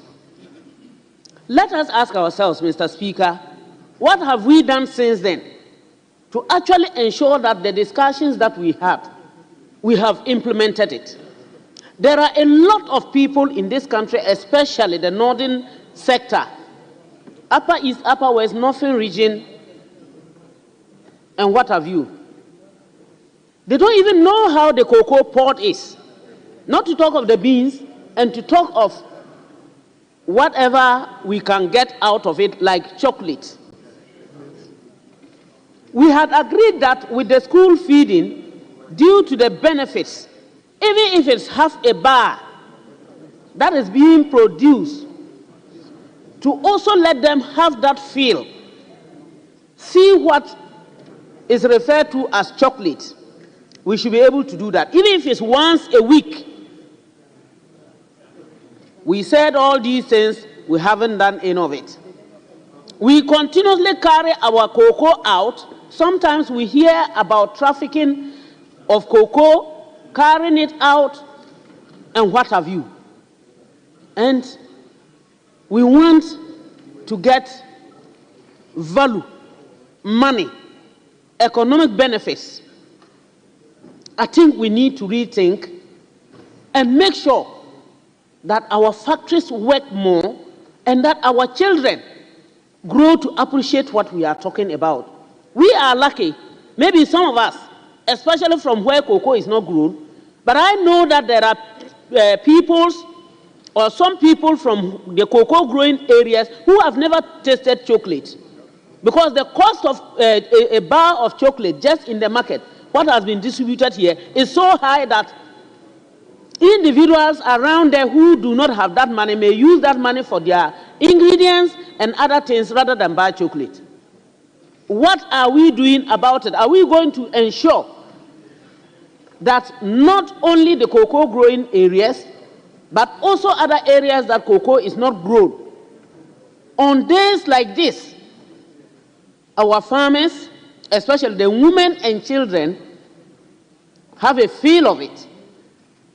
Colleagues have mentioned the love that we need to show on this day. That love is not for the way people have perceived it today, like running around and saying, excuse my language, my boyfriend has not given me this, my husband has not given this, No, it's a love that you need to show to individuals who do not have that opportunity.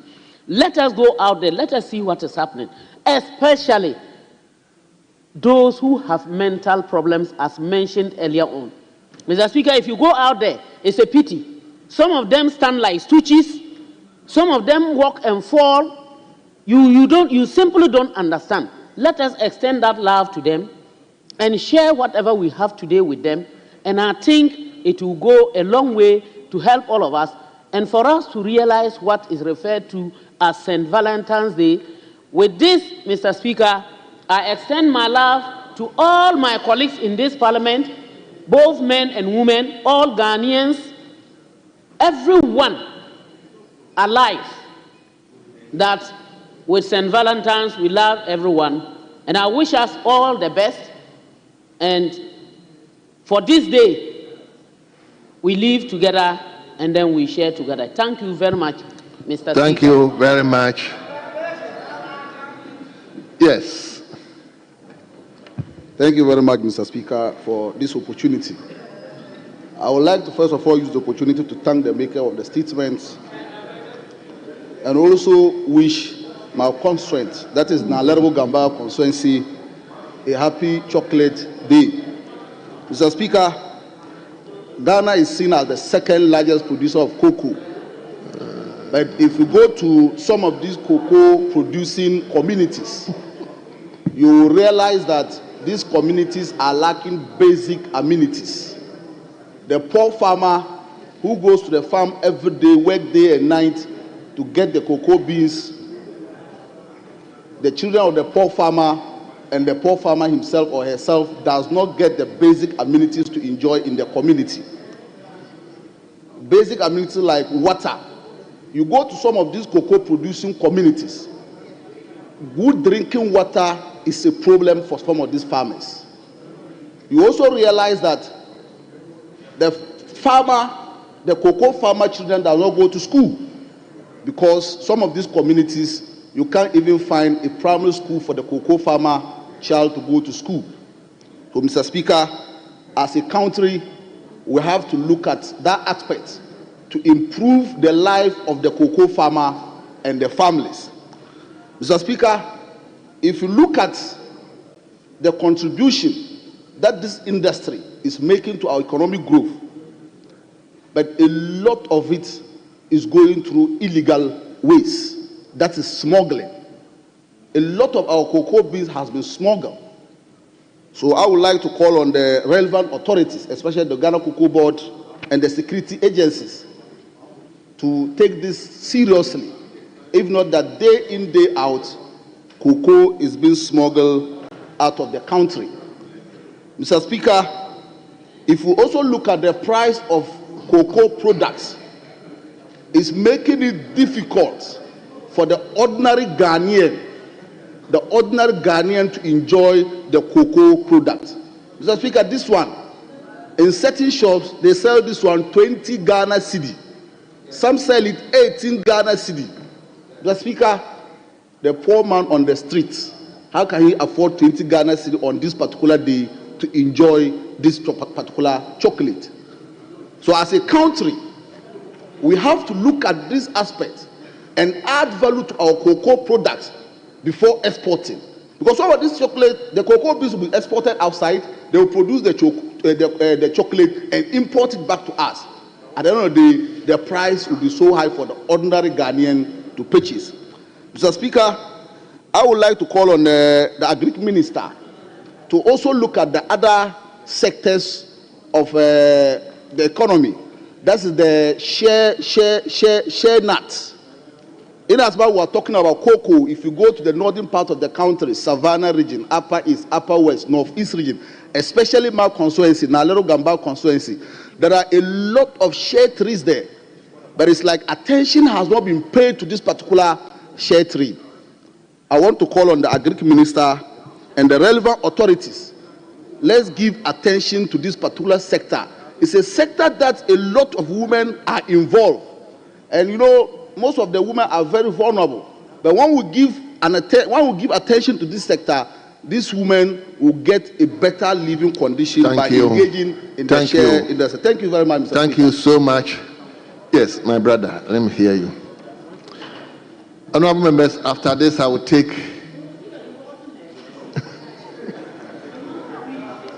Yes, let me hear you. Thank you, Mr. Speaker, for the opportunity to contribute to the statements ably made by the Trades Minister, the Minister for Tourism, and then the first Deputy Majority Whip on the vast day and the chocolate day.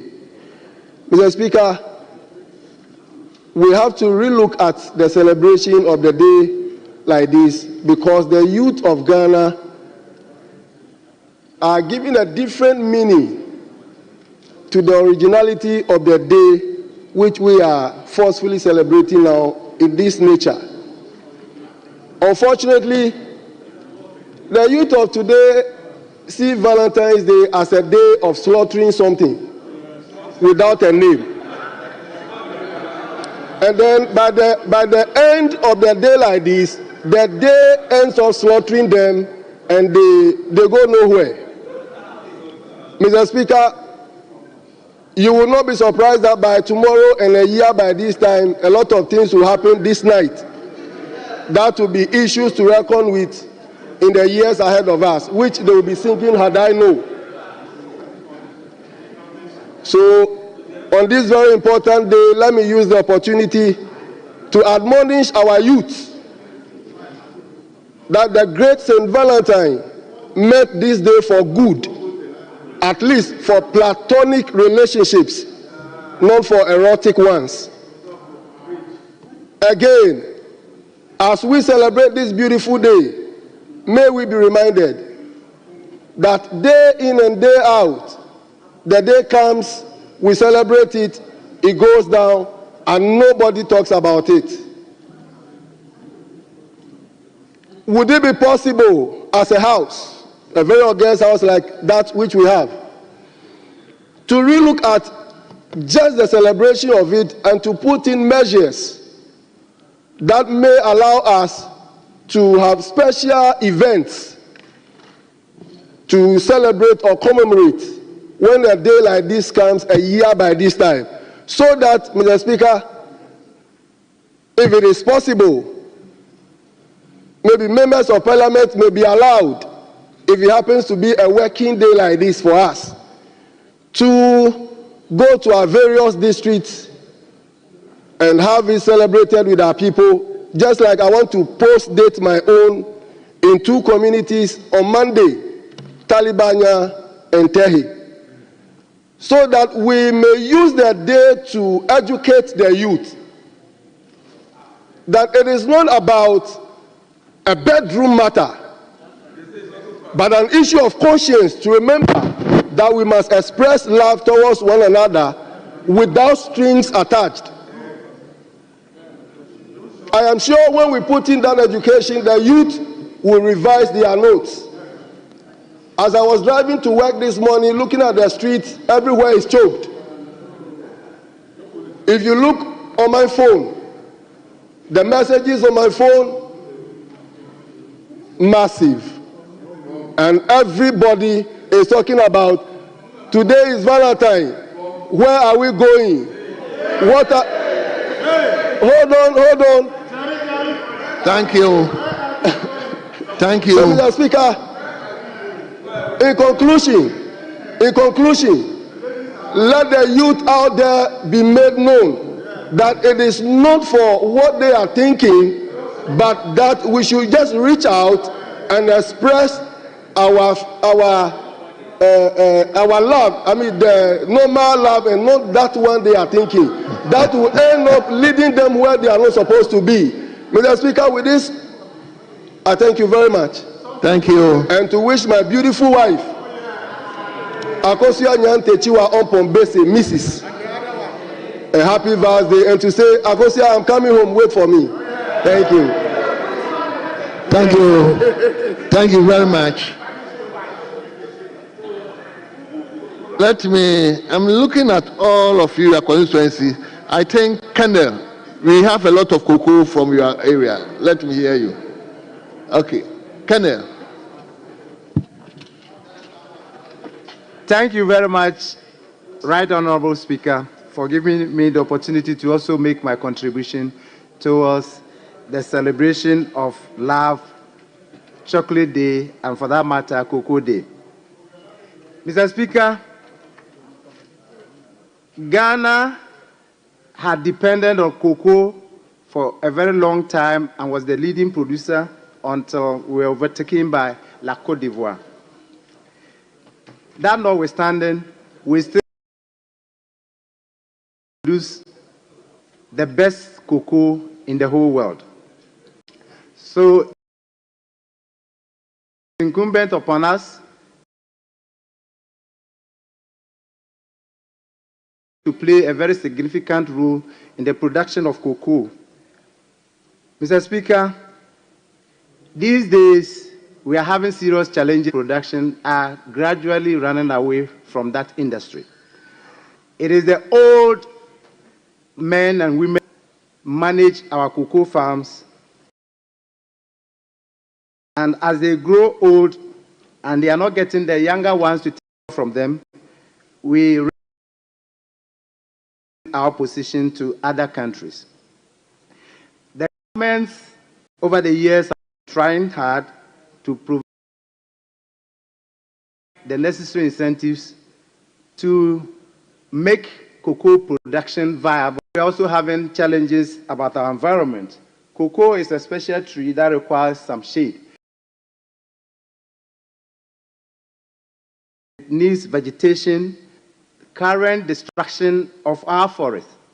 If we don't take pragmatic steps to ensure that we continue to have our forests preserved, we may end up one day losing our second position to. We have research services, we have extension services, incentives that our governments have been providing. But we also need to go beyond that and ensure that the vagaries of the weather may not continue to be detrimental to the production of cocoa. We need to do a little more sensitization and education on how to preserve our forests and how to improve upon cocoa production so that we will continue to have cocoa beans we use to produce the chocolate that we may wish to have. It is also a fact that we produce cocoa, but we don't consume much of cocoa by way of drinks and the chocolate. Now that we are promoting intra-African trade, taking advantage of the African Continental Free Trade Area, it is our expectation that we will encourage more trade between Ghana and our sister countries in Africa who are not fortunate to have the vegetation that makes it possible for cocoa production to take place. That will also help us to improve upon our economy. Now, all those who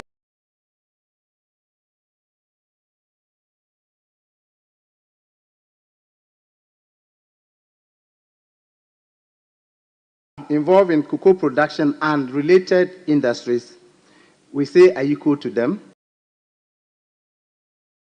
We our cocoa farmers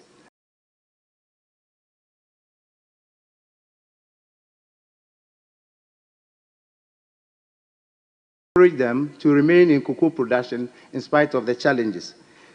My constituency, German South, and other constituencies in Bono region have taken to the production of cashew.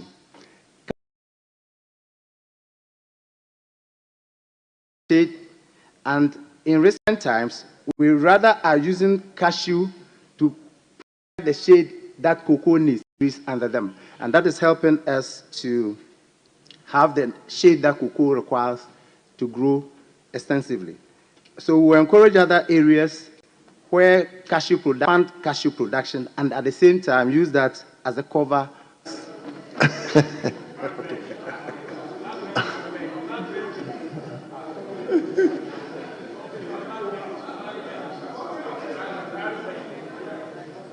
Honorable members, let me give the lady, Reverend Intoso. I think that will be the last one. Yes. Then, Thank you. Then I will come to leadership. Then I'll give the last opportunity to the minister to at least give us. Thank you, Mr. Speaker, for the opportunity. As we're talking about love, I want to go a bit spiritual, biblical love. The Bible says in 1 John 4, verse 20 that if anyone says, I love God and hates his brother, he is a liar. For he who does not love his brother whom he has seen cannot love God whom he has not seen. So, Mr. Speaker, on this day, as we're celebrating St. Valentine, a martyr, I just want to remember and speak to colleagues that this day is the spiritual meaning of Valentine. It's about recognizing the power of love as a transformative force in our lives, celebrating the positive connections we have with others and acknowledging those connections. We've got to extend the love that we have, not for only our family members, not only for our friends, but we should also consider the needy, the downtrodden, that in celebrating this day, we should not forget about them. The former president promised school children, giving them a chocolate, but unfortunately it didn't happen. I pray that with the coming of our minister, Honorable Eric, cocoa farmers will be given the desired help so that they will be able to produce more, so that children in this country, parents who cannot even afford to buy chocolate for their children, will have the opportunity to also have a taste of the chocolate that we are producing in this country. Mr. Speaker, I also want to say that the men who stood up, recognizing their wives and sending them messages, my prayer is that all the men who are married, if you leave here today, go straight home. Go straight home and show your love. Show your love to your wives. Don't just say it in the chamber here. Go straight home and celebrate your wives so that they know that you actually appreciate them. The women as well. Go straight home, appreciate your husbands, show them love, show your children love. Don't forget your parents, don't forget your mothers and your fathers on this day. Celebrate them. Mr. Speaker, let me also use this opportunity to express my deepest appreciation to my husband for his I'll go home. His unflinching love. Reverend Dr. Kingsford Asamoah, I appreciate your love, and I pray that what has happened tonight. Mr. Speaker, I thank you for this opportunity. May the good Lord bless you. Thank you very much. Now let him come to leadership. I hope you are yielding yours too.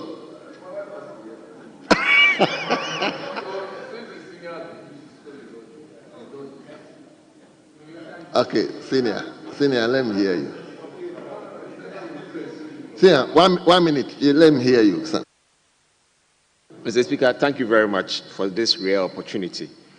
First, we have to congratulate all the three makers of this statement, and they were all women. Clearly shows that love matters to women a lot. But on this day, as we celebrate it as a chocolate day, I believe that Ghana's love should go to our cocoa farmers all across the country, and also to encourage the young ones to enter into the cocoa business. Mr. Speaker, I believe that some of the issues that have come up over here about our cocoa farmers is the value we give them for the work they do in the cocoa industry. Mr. Speaker, if we take the industry in Ghana, it's just around $3 billion. Meanwhile, the world value of cocoa processed is about 140 billion, going into 170 billion. Clearly, I believe that we need to change the equation, how we create value for our cocoa farmers. First, I do believe that we need to start looking at ways of making sure that all the cocoa we produce in Ghana are processed fully in Ghana, not just semi-processed, fully processed in Ghana. And we should look at ways of giving Ghana's cocoa free to the producers, and we taking a profit, a percentage of the profit from the manufacturers. If, for instance, we give the cocoa and then their profit is about, say, 20 billion, we can get 10 billion instead of getting 3 billion. Instead of this business of selling it at low value to them, and then we don't get anything. And when we are able to create that value, we should to our cocoa farmers, so that more people will gain more in the cocoa industry, and they'll be ready to invest more in the cocoa farms. Because in situations where cocoa farmers are known to be selling their cocoa farms to Galamsey people, and then reducing the production of cocoa in a lot of villages all across the country, I believe that we should have a market mechanism to make sure that they see more value in cocoa farming than the other way around. Thank you. Okay, Mr. Speaker. Thank you very much. Thank you. Yes. Now I'll come to leadership. If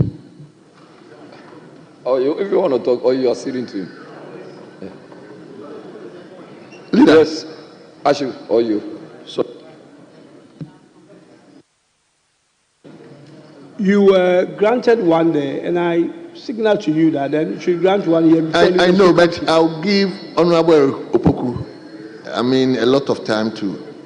So that is why. Yes, to respond to all the issues. So Honorable Jerry, just conclude. Very well, Mr. Speaker. Mr. Speaker, I thank you very much for this opportunity. Mr. Speaker, on this very special day, which is the 14th of February 2025, Mr. Speaker, I want to wish my one and only very sweet wife, Josephina Abna Shaib, a happy Valentine's Day. And Mr. Speaker, unlike those who are making noise that I should go home, I will go home.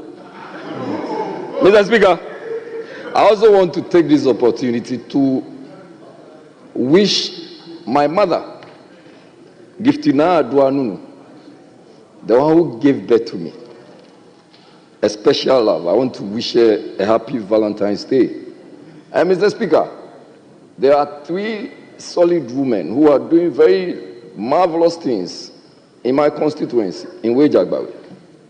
One is Apostle Lillian Kuma. She is in charge of Disciples of Christ Ministry.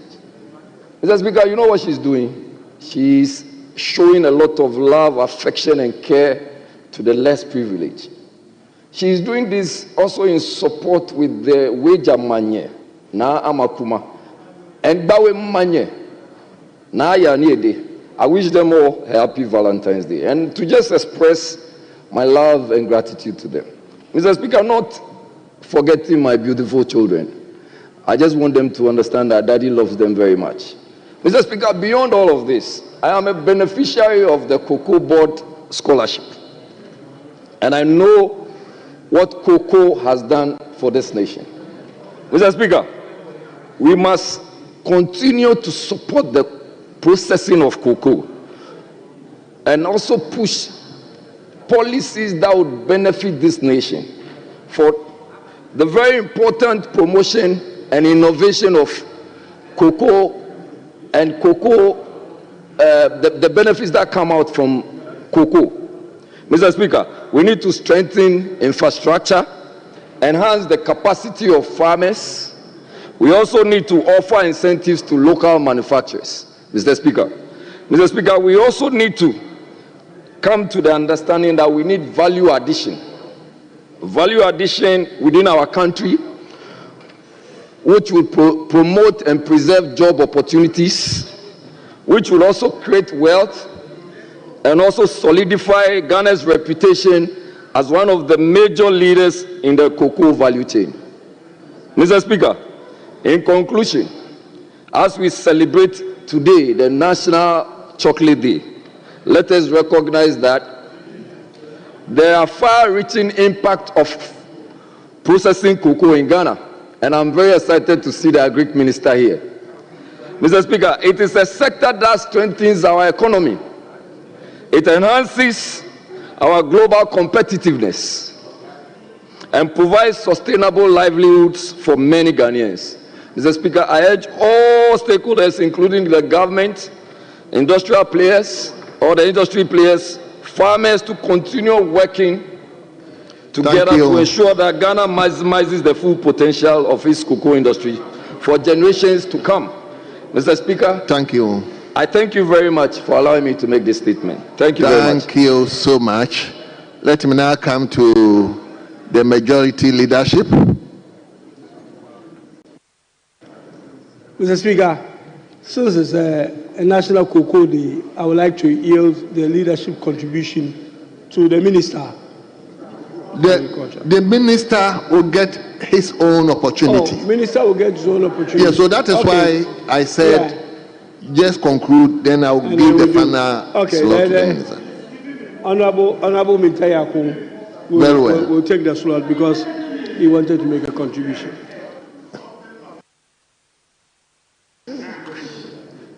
Thank you, Mr. Speaker, for the opportunity to contribute to so it's Cape South now yielding to Cape North. Yes, please. Oh, I see. Right. Mr. Speaker, I want to appreciate all cocoa farmers in Ghana and beyond. The reason is that they've been very pivotal when it comes to cocoa production across the world. If indeed the consumption of cocoa is on the increase, then there's the need for the government of Ghana to also look at how we can push in some investment towards more cocoa production.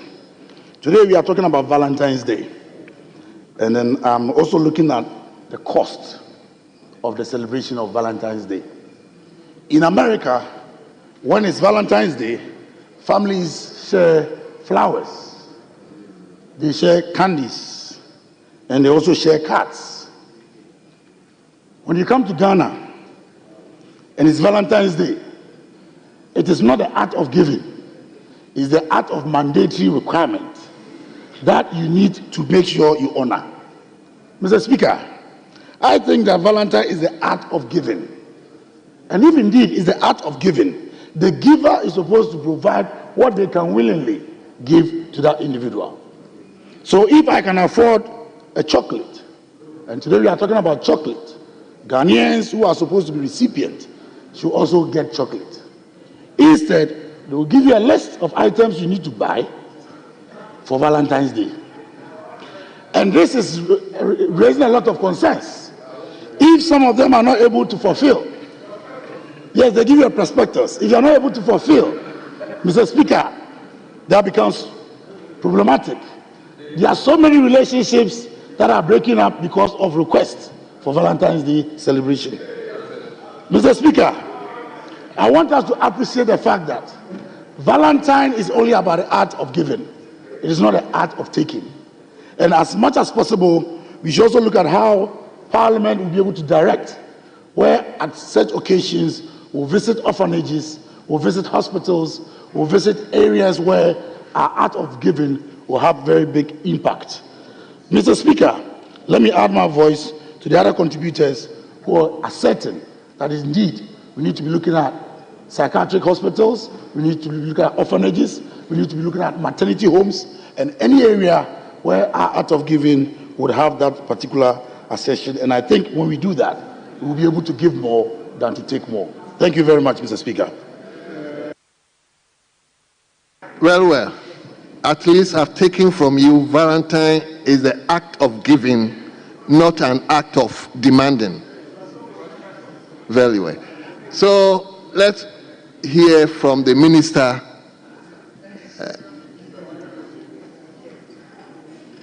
Thank you very much, Mr. Speaker, for the opportunity to contribute to the statements on the floor of the House. Mr. Speaker, today is a Valentine's Day, a day for the expression of love. And we in Ghana chose to celebrate the National Chocolate Day today to coincide with the Valentine's Day so that we can use chocolates to express love because of the benefits, the enormous benefits that we derive from the consumption of chocolate. I wanted to do that to promote consumption of chocolate in this country. Mr. Speaker, the benefits are enormous. We are told that it lowers blood pressure, prevents liver damage, boosts good cholesterol, keeps your heart healthy, boosts brain power, and makes you feel good. And so, as a way of expressing love, we share chocolate among ourselves. And that is why the day is a unique day. But while celebrating, it is important for us to pause and reflect on the chocolate industry globally and in Ghana here, and also look at the key ingredient that goes into the production of chocolate in this world, in Ghana, for instance. Mr. Speaker, in the global environment, the global chocolate industry is estimated around $119 billion United States dollars in 2023, and it is estimated to grow at 4.1% between 2024 and 2030. But unfortunately, Africa's share in this huge market, this multi-billion industry, chocolate industry, African share is just 1%. Mr. Speaker, when it comes to the production of raw cocoa beans, Africa contributes 70% of cocoa production in the world, 70%. But when it comes to the chocolate industry, our share is just 1%. Now, when you come home to Ghana, here in Ghana, Ghana is the second largest producer of cocoa in the whole world, globally, the largest producer of cocoa. But the only cocoa processing company that is owned partially by government of Ghana is the cocoa processing company. The cocoa processing company of Ghana, has a processing capacity of 64,500 tons. But in 2023, they processed just 6,614 tons. And in 2024, they processed just 2,886 tons. Mr. Speaker, the company is now operating far, far, far below its capacity. And it's no wonder that in the first half of 2024, they recorded a debt of $9.5 million US. So clearly, the processing company is on the verge of collapse. And this is attributable to lack of cocoa beans. The second largest producer of cocoa in the world is unable to supply enough cocoa beans to its processing company. That is the paradox. That is the paradox. And so there's the need for us to look at how we can increase cocoa production in this country. Mr. Speaker. Minister, hold on. I didn't want to do that, but you probably, yes. Right, Honorable Speaker. I am rising on Order 64-3 Order 64.3. A member may draw the attention of the person presiding at any time during a sitting that members present in the House constitute less than 1/3 of the number of all the members of Parliament. Mr. Speaker, when you count the number of people in the House now, we are not up to the constitutional requirement of 1/3 of the members. Where are your numbers? Mr. Speaker, we are not up to 1/3 of the constitutional requirement. And for that matter, I am drawing your attention to the effect that we do not form quorum. Thank you, Mr. Speaker. Honourable member, whilst a member is invoking Standing Order 64, I am not even ignoring it, but we will go through the process. So, Honourable Minister, you can go on whilst I ask. You've invoked so allow me to, I know what I'm doing. Whilst I ask the table to ring the bell. So, Honourable Minister, thank you very much, Mr. Speaker, for the opportunity to continue. Mr. Speaker, I said that Cocoa Processing Company of Ghana is unable to produce up to capacity largely because of lack of cocoa beans. And I was lamenting over the paradoxical situation where the second largest producer of cocoa is unable to deliver beans for processing in its own country. Mr. Speaker, this comes to cocoa production. And honorable members who earlier on contributed alluded to the need for us to look at how we can increase cocoa production. Mr. Speaker, the first point raised by one of our colleagues from the other side had to do with the producer price of cocoa. His view was that we should give the cocoa farmers competitive prices to motivate them to produce more cocoa so that we can have enough to feed our processing factories. I agree perfectly with our colleague, and this is some of the issues we have raised over the years. Mr. Speaker, at any point in time, the cocoa farmer must be given not less than 60% of the world market price. And you recall that I have stated this here more than 1 million times, especially when we realize that in the past years, especially last year, cocoa farmers were being given 30% of the FOB price. We spoke against that. And stated categorically that given the opportunity, will ensure that farmers are given more than 60% of the world market price. And Mr. Speaker, the former Western Regional Minister, Please.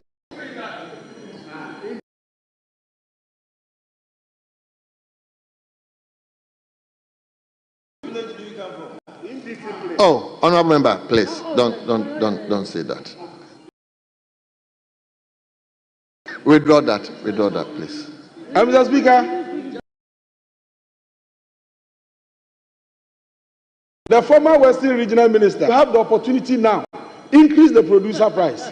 That was what he to give cocoa farmers more than 60%. We want to give them 70%. But they know they have set a trap for us. The trap is that in their handing over notes, they indicated that the cocoa board owes their creditors an amount of 27 billion Ghana cedis. And that 5.37 billion cedis is due for payment this year. Mr. Speaker, what that means is that this year, if you get the money, set aside 5.37 billion to pay for the debt before you proceed to determine the producer price of cocoa. That is what they have bequeathed to us. And so it is surprising. It is surprising that after creating this mess, you have the courage to mount pressure on us to increase producer price today, while at the same time you are urging us to go and pay debt. Mr. Speaker, I am making a contribution to statements, but because he invited me to respond to that, I decided to seize this opportunity to let them know that if Ghanaian cocoa farmers are unable to get the 70% they deserve, it is because of their huge debt that they have given to us. They have created it. Then again, Mr. Speaker, they talk about, one of them raised the issue about produce buying company. And I remember you said, when it gets to my turn, I should respond to that. Yeah. Mr. Speaker, yes. We have to do a lot of things to bring it back to life. In 2016, when we handed over to them, it was prosperous and vibrant. In 2015, PBC made profit, and part of the profits was invested in the rehabilitation of golden beans in Kumasi. As of what you know, golden beans. To rehabilitate that. Mr. Speaker, within the last 8 years, PBC has been reduced to nothing, to the extent that in the past 2 years, they were unable to buy one bag of cocoa for this nation. PBC was the largest purchaser of cocoa in Ghana in 2016. They purchased 30.1%. Honorable, I thought you would just explain without actually I'm responding to moving into politics. It's like we are debating now. It's like we are debating now. Mr. Speaker, I was just responding to the issues raised by our colleagues, and then also profess solutions to solve the very challenges okay, that are mentioned over. Let me hear Honorable Member for Damango. Thank you, Mr. Speaker. Mr. Speaker,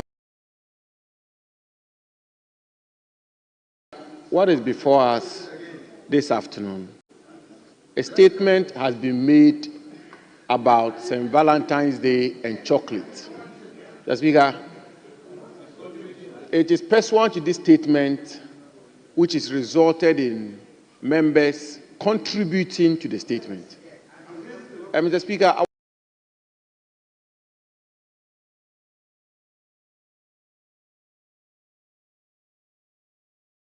on this matter. The standard is and contribution to debate, contribution to statement should also not elicit debate. Mr. Speaker, what the Honorable Minister has been doing is really raising very contentious issues.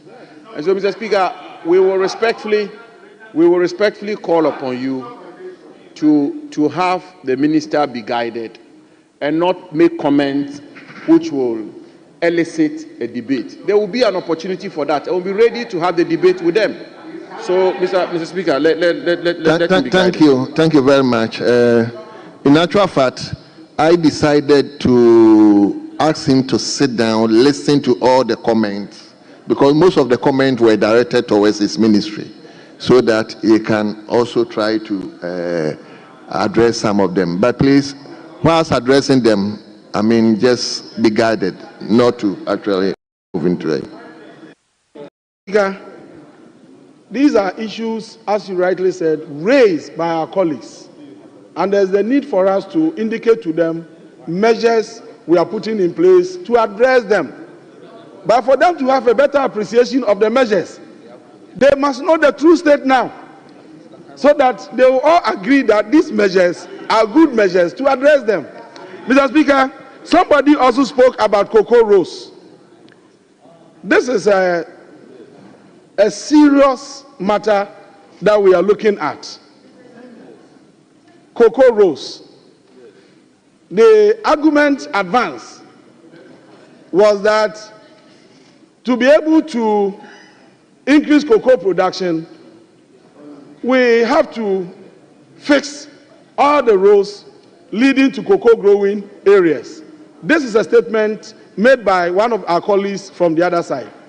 Mr. Speaker, you recall that in 2017, when the MPP assumed office, one of the issues that became topical in our country here and was discussed extensively throughout all the media outlets had to do with cocoa rows, because at that time we had awarded contracts amounting to 5.1 billion Ghana cedis. And based on this, a committee was established to audit all cocoa rows in Ghana here to ascertain whether there was value for money in the award of those contracts. Mr. Speaker, it will surprise you to note that in the handing over notes, we are told that cocoa rows awarded in the last 8 years amounted to 21 billion Ghana cedis. And Mr. Speaker, government is recommending that we do what they call rationalization. And when we asked them during the transition, their explanation was that by rationalization, they are saying that we should terminate, we should repackage, and then re-award. Mr. Speaker, the problem on our hand today is that we have over-awarded the contracts and Cocoa Board does not have the capacity to pay. So now they are asking us in the handing over notes to do rationalization. And then rationalization has begun. So very soon, some of these contracts will be re-looked at and then terminated to ensure that we make progress in the field of cocoa rows. But the assurance we are giving to members is that we will sanitize the process and ensure that rows in cocoa growing areas alone are fixed with monies from cocoa. Thank you. Then the last point that I have to respond to has to do with cocoa production. Mr. Chairman, Mr. Speaker, you recall that one of our colleagues made mention of cocoa production, which has increased to 6,000 something. I was asking whether he's speaking from a different world or what. I was wondering whether he knows what he's talking about. Cocoa production increasing. Mr. Speaker, cocoa production peaked in 2021 at 1,047,000 tons.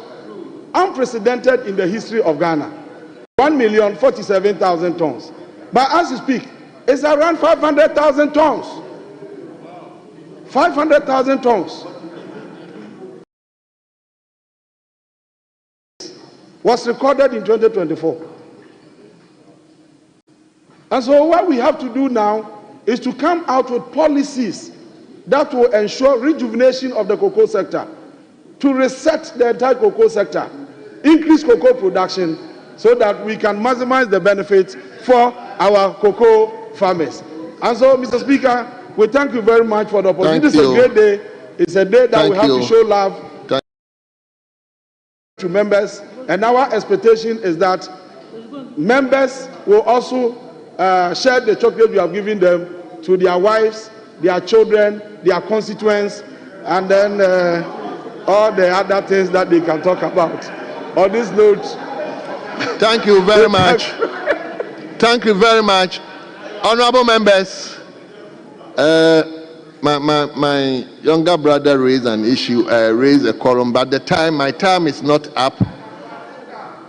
My time is not up, so we take the last statement.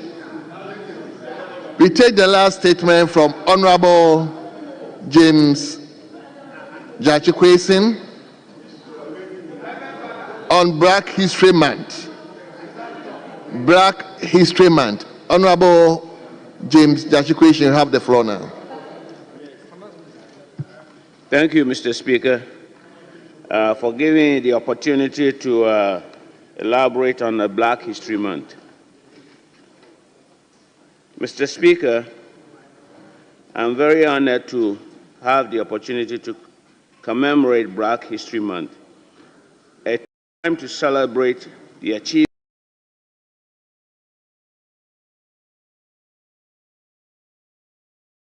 struggles, and contribution of Black people throughout history.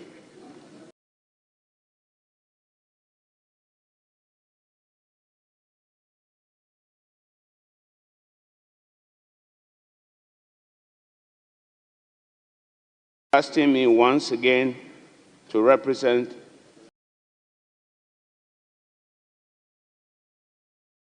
and serve them. Slavery, institutional racism, and the ongoing fight for equality.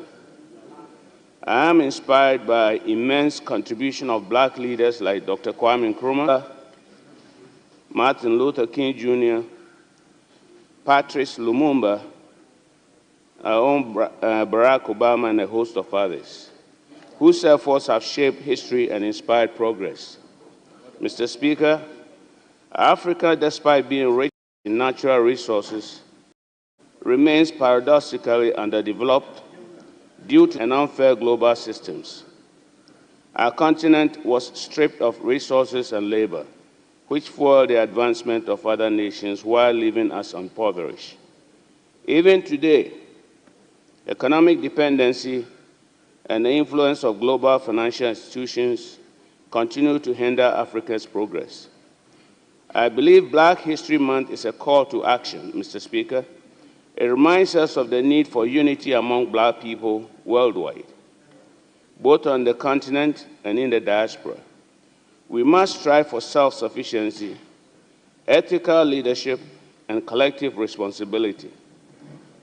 By learning from the past and building solidarity, we can right the wrongs of history and create a future of hope, dignity, and empowerment for generations to come. Mr. Speaker, this year's celebration of Black History Month carried a powerful message of unity, resilience, and progress for the people of African descent across the world. It reminded us that the African story is one of triumph in the face of adversity, of collective strength, and of an enduring vision for a brighter future. As the world celebrated the contribution of our ancestors and contemporaries to global history, Ghana reaffirmed its position as the gateway to Africa, a home for all people of African descent, wherever they may be. Mr. Speaker, the year of return in 2019, followed by the Beyond the Return initiative, became monumental in positioning Ghana as a welcoming home for African Americans and the global diaspora. This initiative not only reignited cultural connections, but also brought tangible economic benefits, with tourism contributing significantly to our GDP.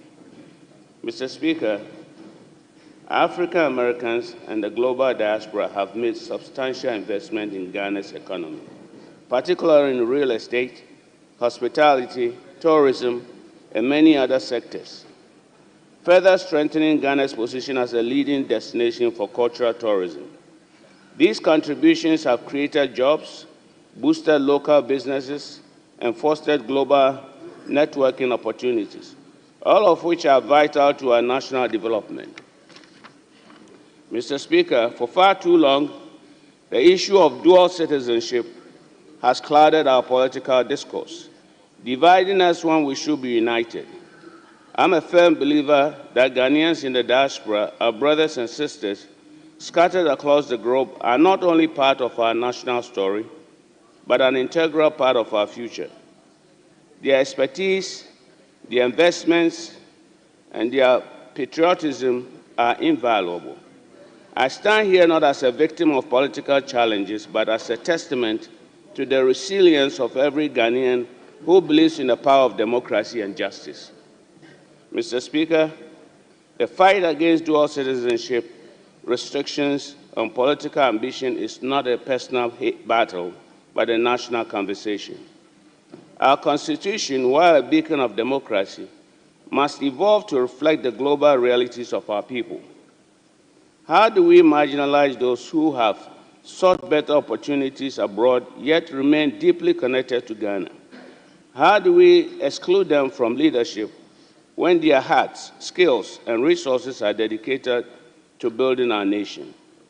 Mr. Speaker, it is important that we expedite action on this passage of the Dual Citizenship Amendment Bill to remove these restrictions and create a more inclusive governance framework. The bill represents a critical step in acknowledging the contributions of Ghanaians in the diaspora and ensuring that they have equal opportunities to participate in our democratic processes. I therefore urge this August House to lend its full support to the bill when it tables it again.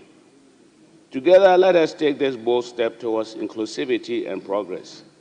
Mr. Speaker, as we deliberate on policies and development strategies, let us embrace the vision of our noble President, His Excellency John Dramani Mahama, as outlined in the NDC manifesto, the Black Star Experience. This initiative will not only serve as Ghana's flagship brand for culture, arts, and tourism, but it will redefine and reaffirm national identity while attracting investments, creating jobs, and boosting tourism. It includes a year-round celebration in arts, film, fashion, literature, and more, strengthening ties with the African diaspora, including the Caribbean, and positioning Ghana as the cultural hub of Africa. The initiative will enhance tourism revenues, foster transfers, support local businesses, and drive economic and creative innovations across the country. Mr. Speaker, in recent years, Ghana has become a beacon of hope and opportunity for many Africans, diasporans, and other nationals who have chosen to call our country home. By extending citizenship to them, we are acknowledging their immense contribution to our society economically, culturally, and socially. Many of these individuals have decades of professional experience, global networks, resources, and valuable perspectives that can benefit our governance and institutions. Mr. Speaker, as we welcome them as citizens, we must also recognize the potential for their political aspiration. Leadership is not confined to nationality by birth, but defined by the ability to serve, to innovate, and to uplift communities. These new citizens are now an inseparable part of our Ghanaian story, and their ambition should not be stifled by celebrated as part of the diversity and richness of our democracy. Mr. Speaker, this moment calls on us to rethink the structures of inclusivity to our governance. If we as a nation are bold enough to welcome them as citizens, then we must be equally bold in creating pathways for the active participation in shaping Ghana's future, including in political leadership. Their global experience combined with the commitment to Ghana can only strengthen our democracy and accelerate our development. Mr. Speaker, the journey ahead is long and the road will not always be smooth. But I pledge to work relentlessly to ensure that no Kenyan feels left out of our national vision, whether they live in Accra, Kumasi, Asin North, New York, or Toronto. Today, we can redefine what it means to be a Ghanaian. Create a nation where everyone has a stake, and build a future that our children will be proud of. Let us not be deterred by the challenges of today, for they are but stepping stones to a greater tomorrow. Let us work together to create and reset our nation, again where opportunities are abundant, justice is unwavering, security is assured to every Ghanaian, regardless of their circumstances, can dream, achieve, and strive. I thank you very much, Mr. Speaker. Yes. Let me firstly go to Damango.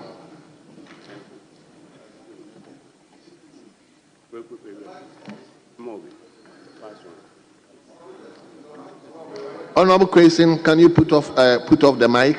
Oh, I'm Very well. Mr. Speaker, thank you very much for the opportunity to contribute to this very important statement ably made by the Member of Parliament for Asin North.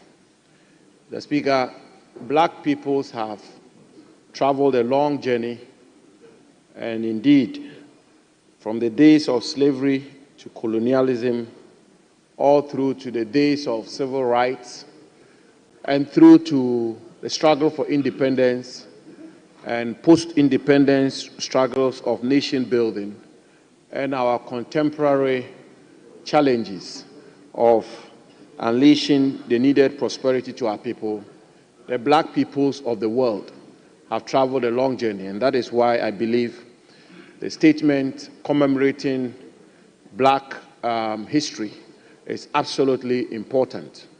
And indeed, Mr. Speaker, in our own country, Ghana, we've had great leaders, great forebears, who stood up to fight for Ghanaian independence, Ghanaian freedom. But allow me, Mr. Speaker, to focus on land administration as a testament of the struggles and triumphs of our forebears. And by that, I refer to the likes of John Mensah Saba and co., who established the Aborigines Rights Protection Society, which, unlike other African countries, particularly Eastern African countries, were able to mobilize our compatriots and our citizens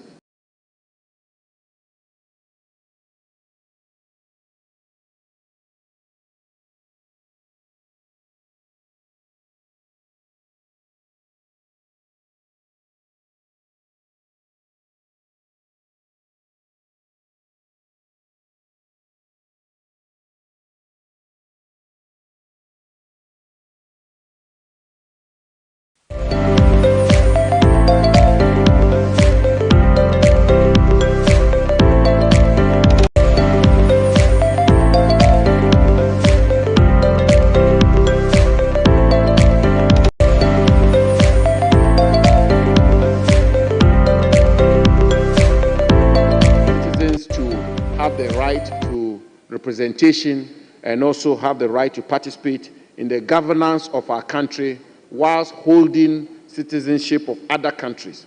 Mr. Speaker, I only want to point out and make the point that it's a welcome call and all of us should support it.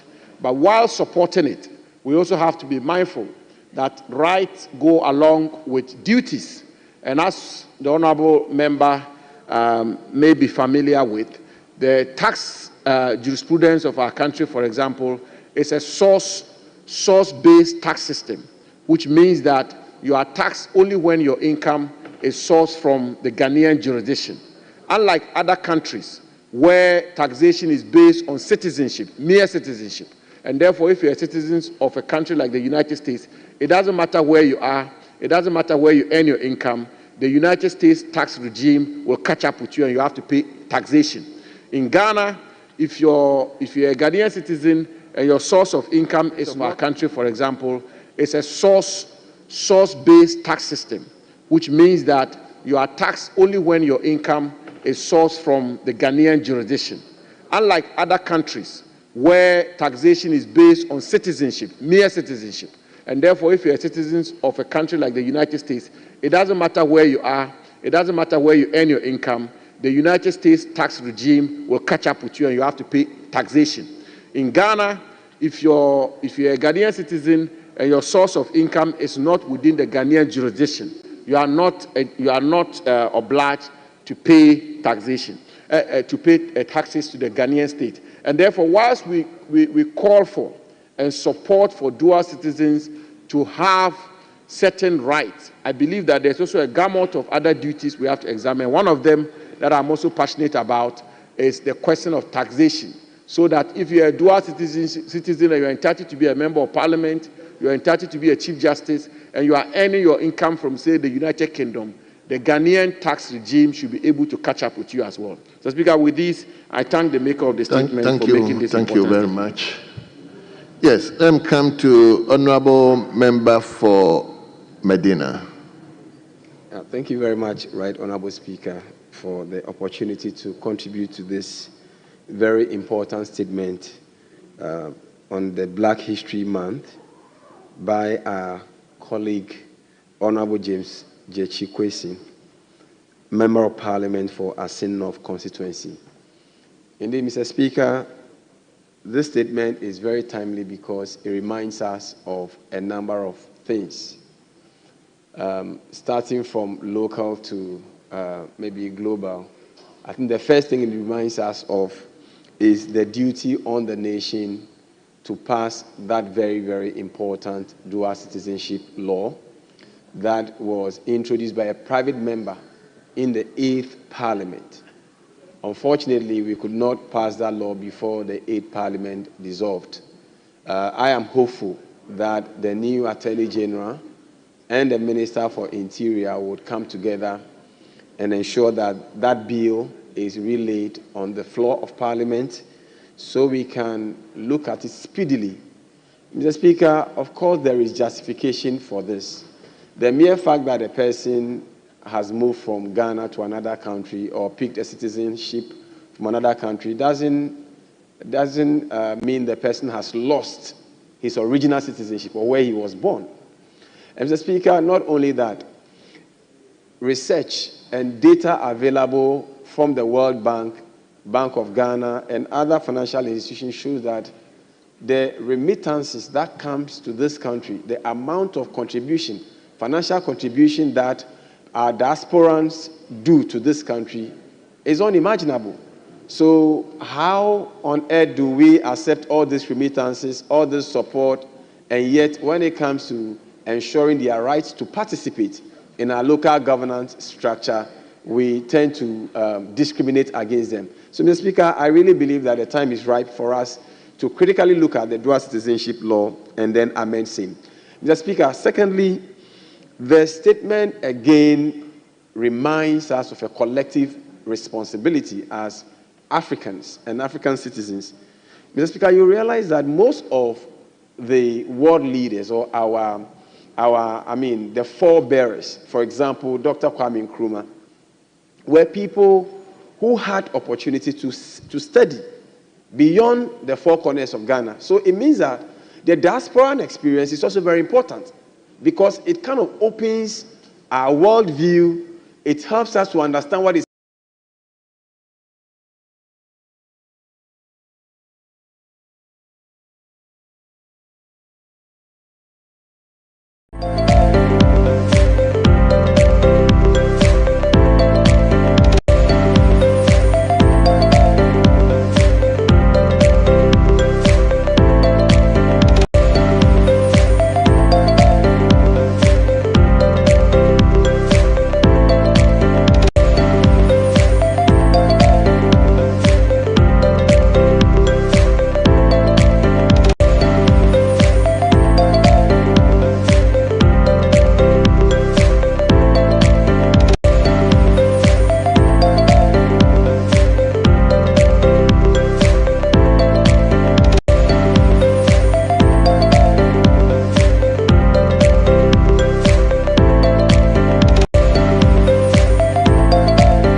the development of our nation, recognizing the struggles that most of our leaders that have led this country to where we are have done. If you look at the history of our first president, Dr. Kwame Nkrumah, he had the opportunity to live in the United States. So most of our leaders that have led this country did. So, Mr. Speaker, I would like to support my brother, the Honorable Member of Parliament, that we will have to relook at this dual citizen law and see how best we can bring meaning to it, so that the power and the resilience of the black race can contribute to the development of our nation, Ghana. Thank you, Mr. Speaker.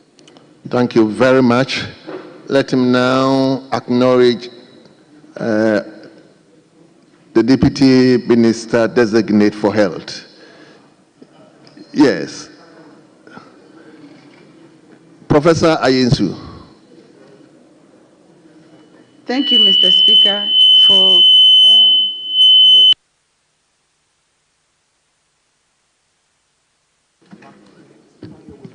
Thank you, Mr. Speaker, for allowing me to make a comment on this statement. And thank you for the maker of the statement, Honorable Jachi Kwesin, Member of Parliament from Asin North Constituency. Mr. Speaker, the issue of Black History Month is a very important month for Africans and Africans in the diaspora. I want to bring this Black History Month issue back to the medical industry as a medical doctor and a surgeon specialist myself. When we look at Blacks in the diaspora, there's a lot of expertise that Ghana can benefit from medical experts in the diaspora. They cut across from Brazil to Middle East, to the Caribbean, to America, to Canada, to the UK. All across the world, we have Blacks who are experts in the medical field. These are some super specialized experts. As we sit here today in Ghana, Mr. Speaker, we have issues with medical expertise. Where we have enough experts, where we have experts, we don't have enough of them. So what happens in most of our hospitals is that you see that the same experts are rotating through all the medical centers. So we are at a deficit of medical experts. Some of the medical experts are in areas where there's only one or two of them in the entire country. So in celebrating Black History Month, I would urge this House to make it easier for medical experts in the diaspora to come and support our health system. Oftentimes it is very difficult to even transition. For instance, when you come from elsewhere, there are certain exams you have to take. The exams are usually done 1 or 2 times a year, and you have to do an oral exam, which all of us had to do.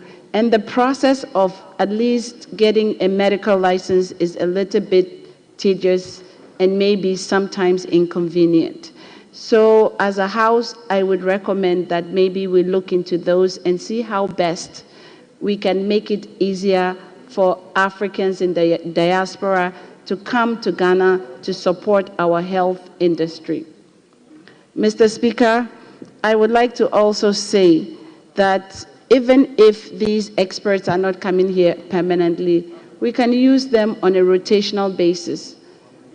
We have NGOs that can bring doctors and experts maybe every 3 months to help the Ghanaian health system and support the system. Most of these experts, because of their patriotism, would probably do it and do it for free.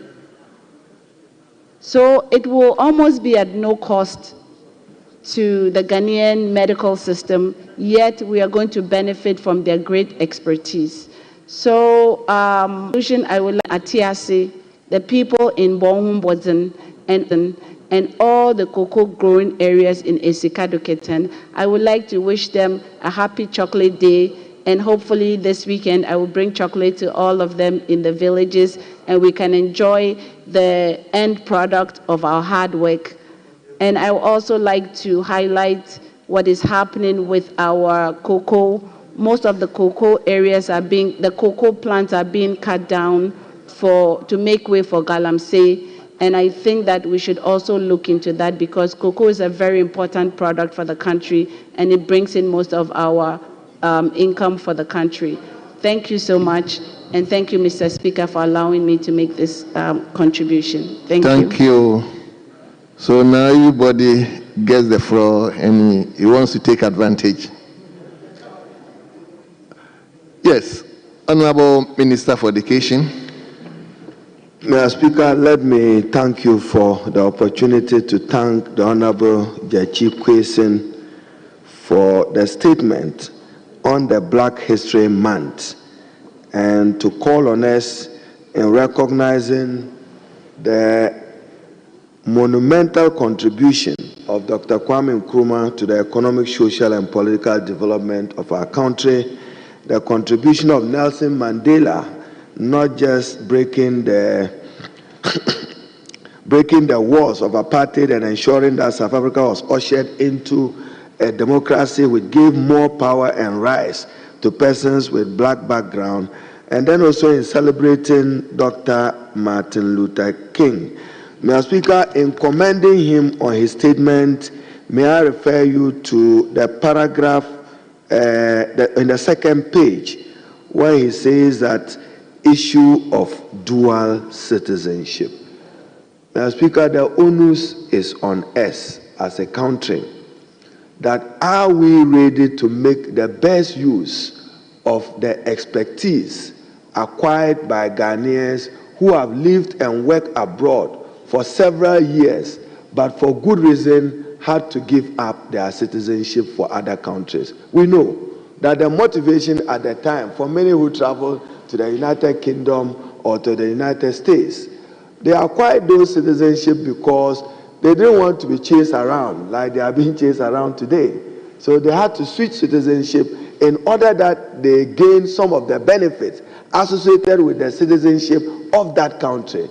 But Mr. Speaker, in 1993, when the Constitution was promulgated, with your indulgence, I quote, the Constitution in Article 8 read, and Mr. Speaker, I quote, which was repealed. It says in Article 8:1, a citizen of Ghana may hold the citizenship of any other country in addition to his citizenship of Ghana. So, Mr. Speaker, constitutional. If you are a Ghanaian and you choose that you want to hold the citizenship of another country, our law, our constitution permit it, lawful. But Mr. Speaker, in 8.2, it reads, without prejudice to Article 94.2 of the Constitution, and this is the emphasis, no citizen of Ghana shall qualify to be appointed as a holder of any office specified in this clause if he holds the citizenship of any other country in addition to his citizenship of Ghana. So if you are a dual citizen, you cannot be ambassador or a high commissioner. You cannot be secretary to the cabinet. You cannot be chief of defense staff or any service chief. You cannot be inspector general of police. You cannot be commissioner customs, excise and preventive service, director of immigration service, and Mr. Speaker, any office specified by an act of parliament. So what parliament chooses to do. So Mr. Speaker, when you are a dual citizen, even in parliament, what we need to do, and Mr. Speaker, I'm particularly happy you are in the chair. What is the difference between allegiance to the state and citizenship? They cannot be the same legally. If you follow the Bilson case in the early days of the 1993 Constitution, you owe allegiance to another state. The assumption is that when you are a dual citizen, your allegiance have shifted, and that you may not owe allegiance to the country of your birth or your country of nationality. So, Mr. Speaker, what we need to do, which one of our colleagues tried doing in the last parliament, I believe he was the chairman of the Committee on Roads. We almost got it through. Mr. Speaker, it was myself and Honorable Chairman are discussing this, and probably that's why I'm raising it. He came at private member bill to amend the constitution. I do not think that the constitution is weightier. If you want to amend the constitution, let it be the decision of the state. That's why the president is head of state. The initiative must be that of the president, that I'm seeking to amend the constitution in Article 8 and to allow for dual citizens to hold certain category of public offices. Mr. Speaker, my concern, by which we can deal with when we get to the lawmaking, is that it cannot be open to every other office. But so for elected member of parliament, you cannot be a dual citizen and at the same time be an elected member of parliament. But should we not amend the constitution?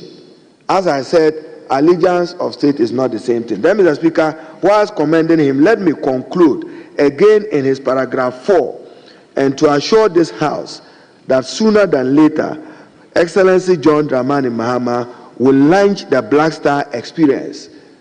I met him taxing the Minister for Tourism to take this initiative up and do what is appropriate so that it becomes an essential part of Ghana's independence celebration. It was a view of the President that this year is too close, but at least into next year, the Minister for Tourism will lead the President's policy reforms in making the Black Star Experience a model to attract more tourism and more tourists into our country, and for us to celebrate our culture and to celebrate our values as a people.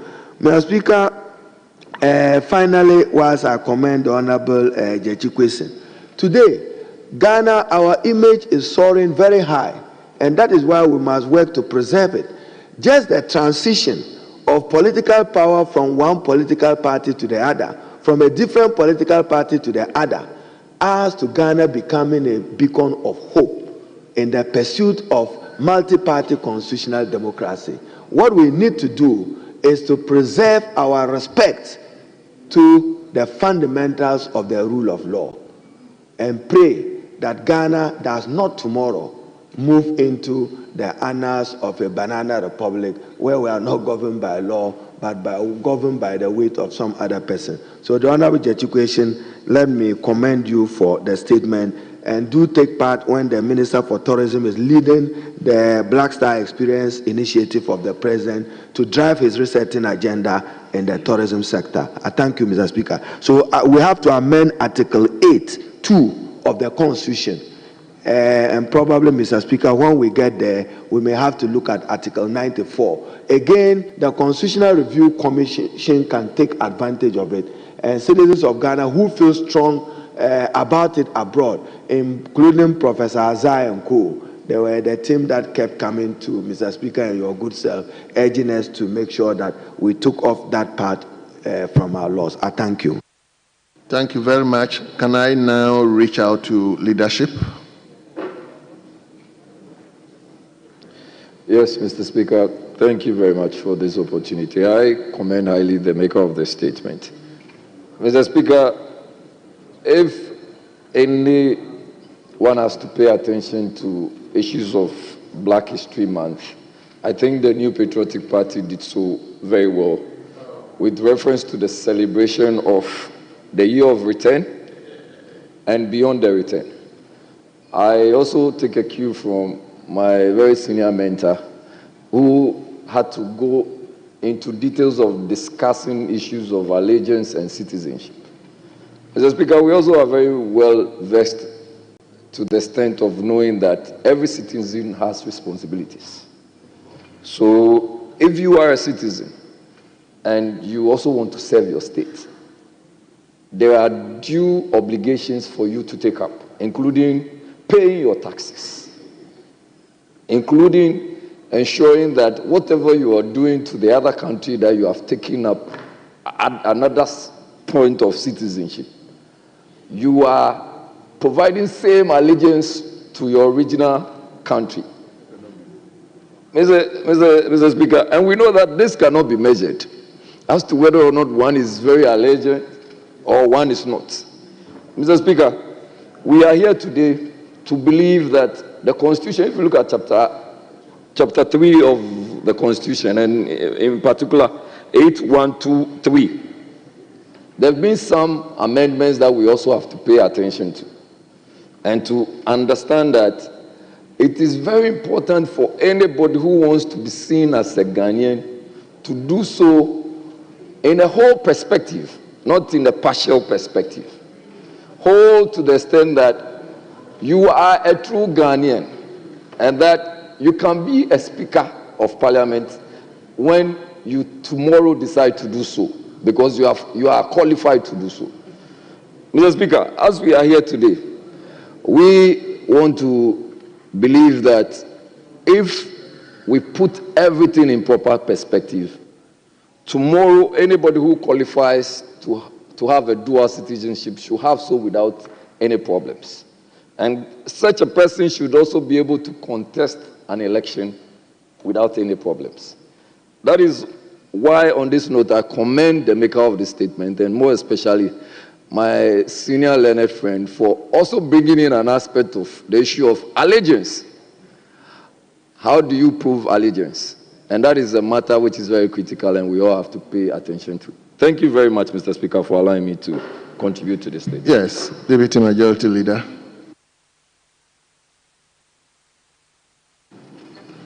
Thank you very much, Mr. Speaker. And I would also like to thank the maker of the statement, Honorable J.H. Kwesi, for making this important statement. Mr. Speaker, the issue of Black History Month is a global one, not only Africa, but Africans in the diaspora. And it is worth celebrating, and that is why Americans have made it a very important month for the history of the African people.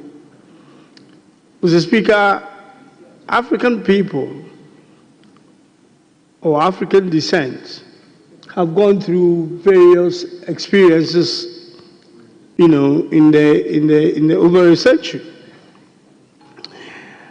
They have also excelled in many walks of life. Mr. Speaker, wherever you go in the world, there is an African who is doing something quite important. Therefore, it's not a doubt that Africans are capable of doing what other, race or other shades of people are doing in the world. And we don't celebrate ourselves enough, and it is important that we do so. In any field that you mentioned, there is an African there who has done extremely well. At the top end of diplomacy, of politics, we've seen Africans who have occupied global positions, like the United Nations Secretary General Kofi Annan and many others, and they are still doing it. Mr. Speaker, it is worth celebrating that, I know Nkrumah said, Africans are capable of managing our own affairs. But sometimes we look like we are not capable of managing our own affairs. But we have managed affairs of other people. Therefore, we should be capable of managing our own affairs. We are just not getting something right.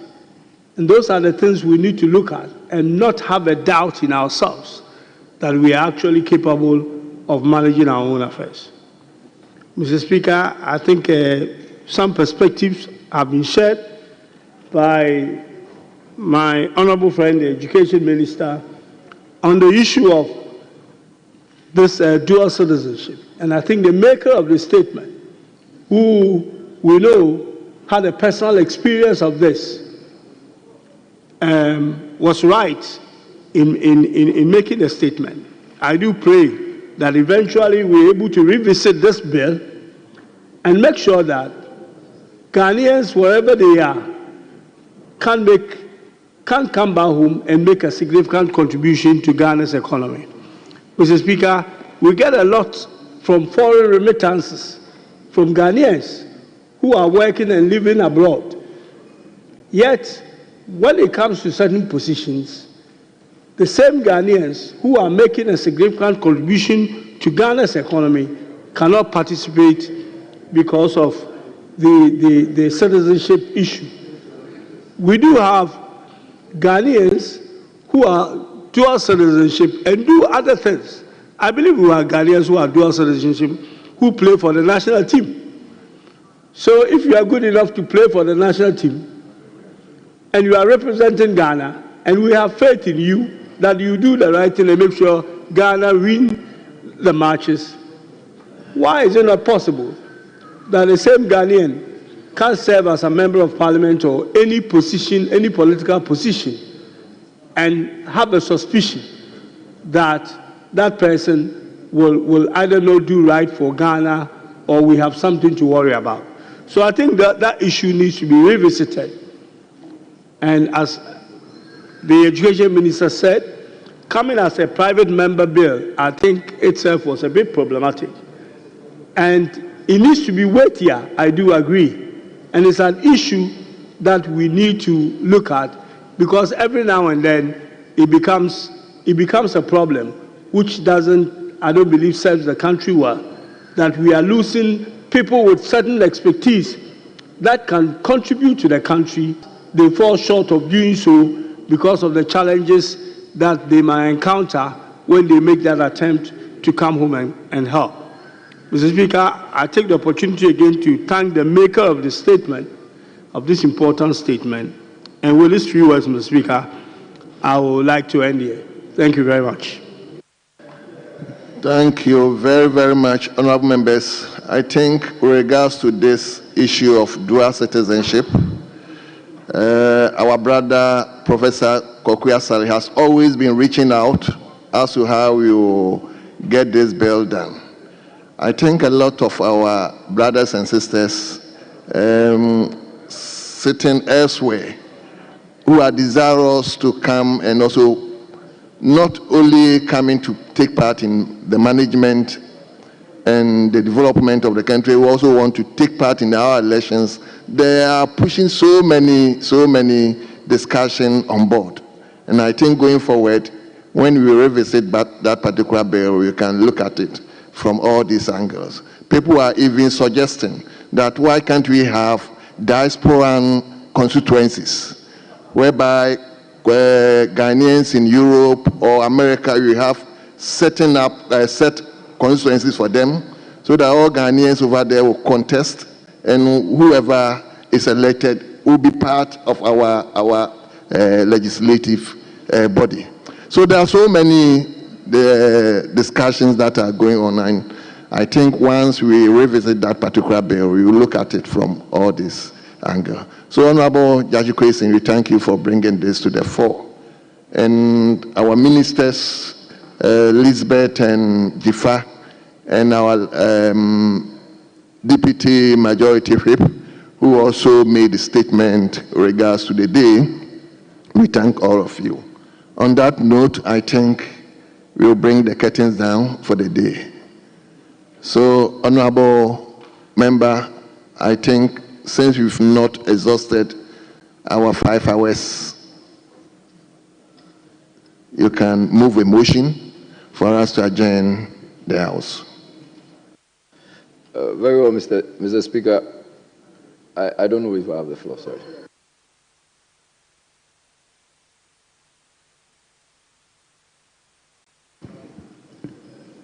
Mr. Speaker, yes, but we are tired, and I would like to move a motion for us to bring proceedings to an end today and adjourn until Tuesday next week. Well. Yeah. Yes, minority leadership. Yes, Mr. Speaker, I propose 12 o'clock on Tuesday.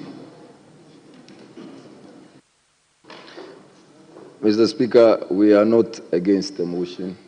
We only will take this opportunity to wish each and every person a happy chocolate day, and to wish the people of Wejagbawe a happy chocolate day.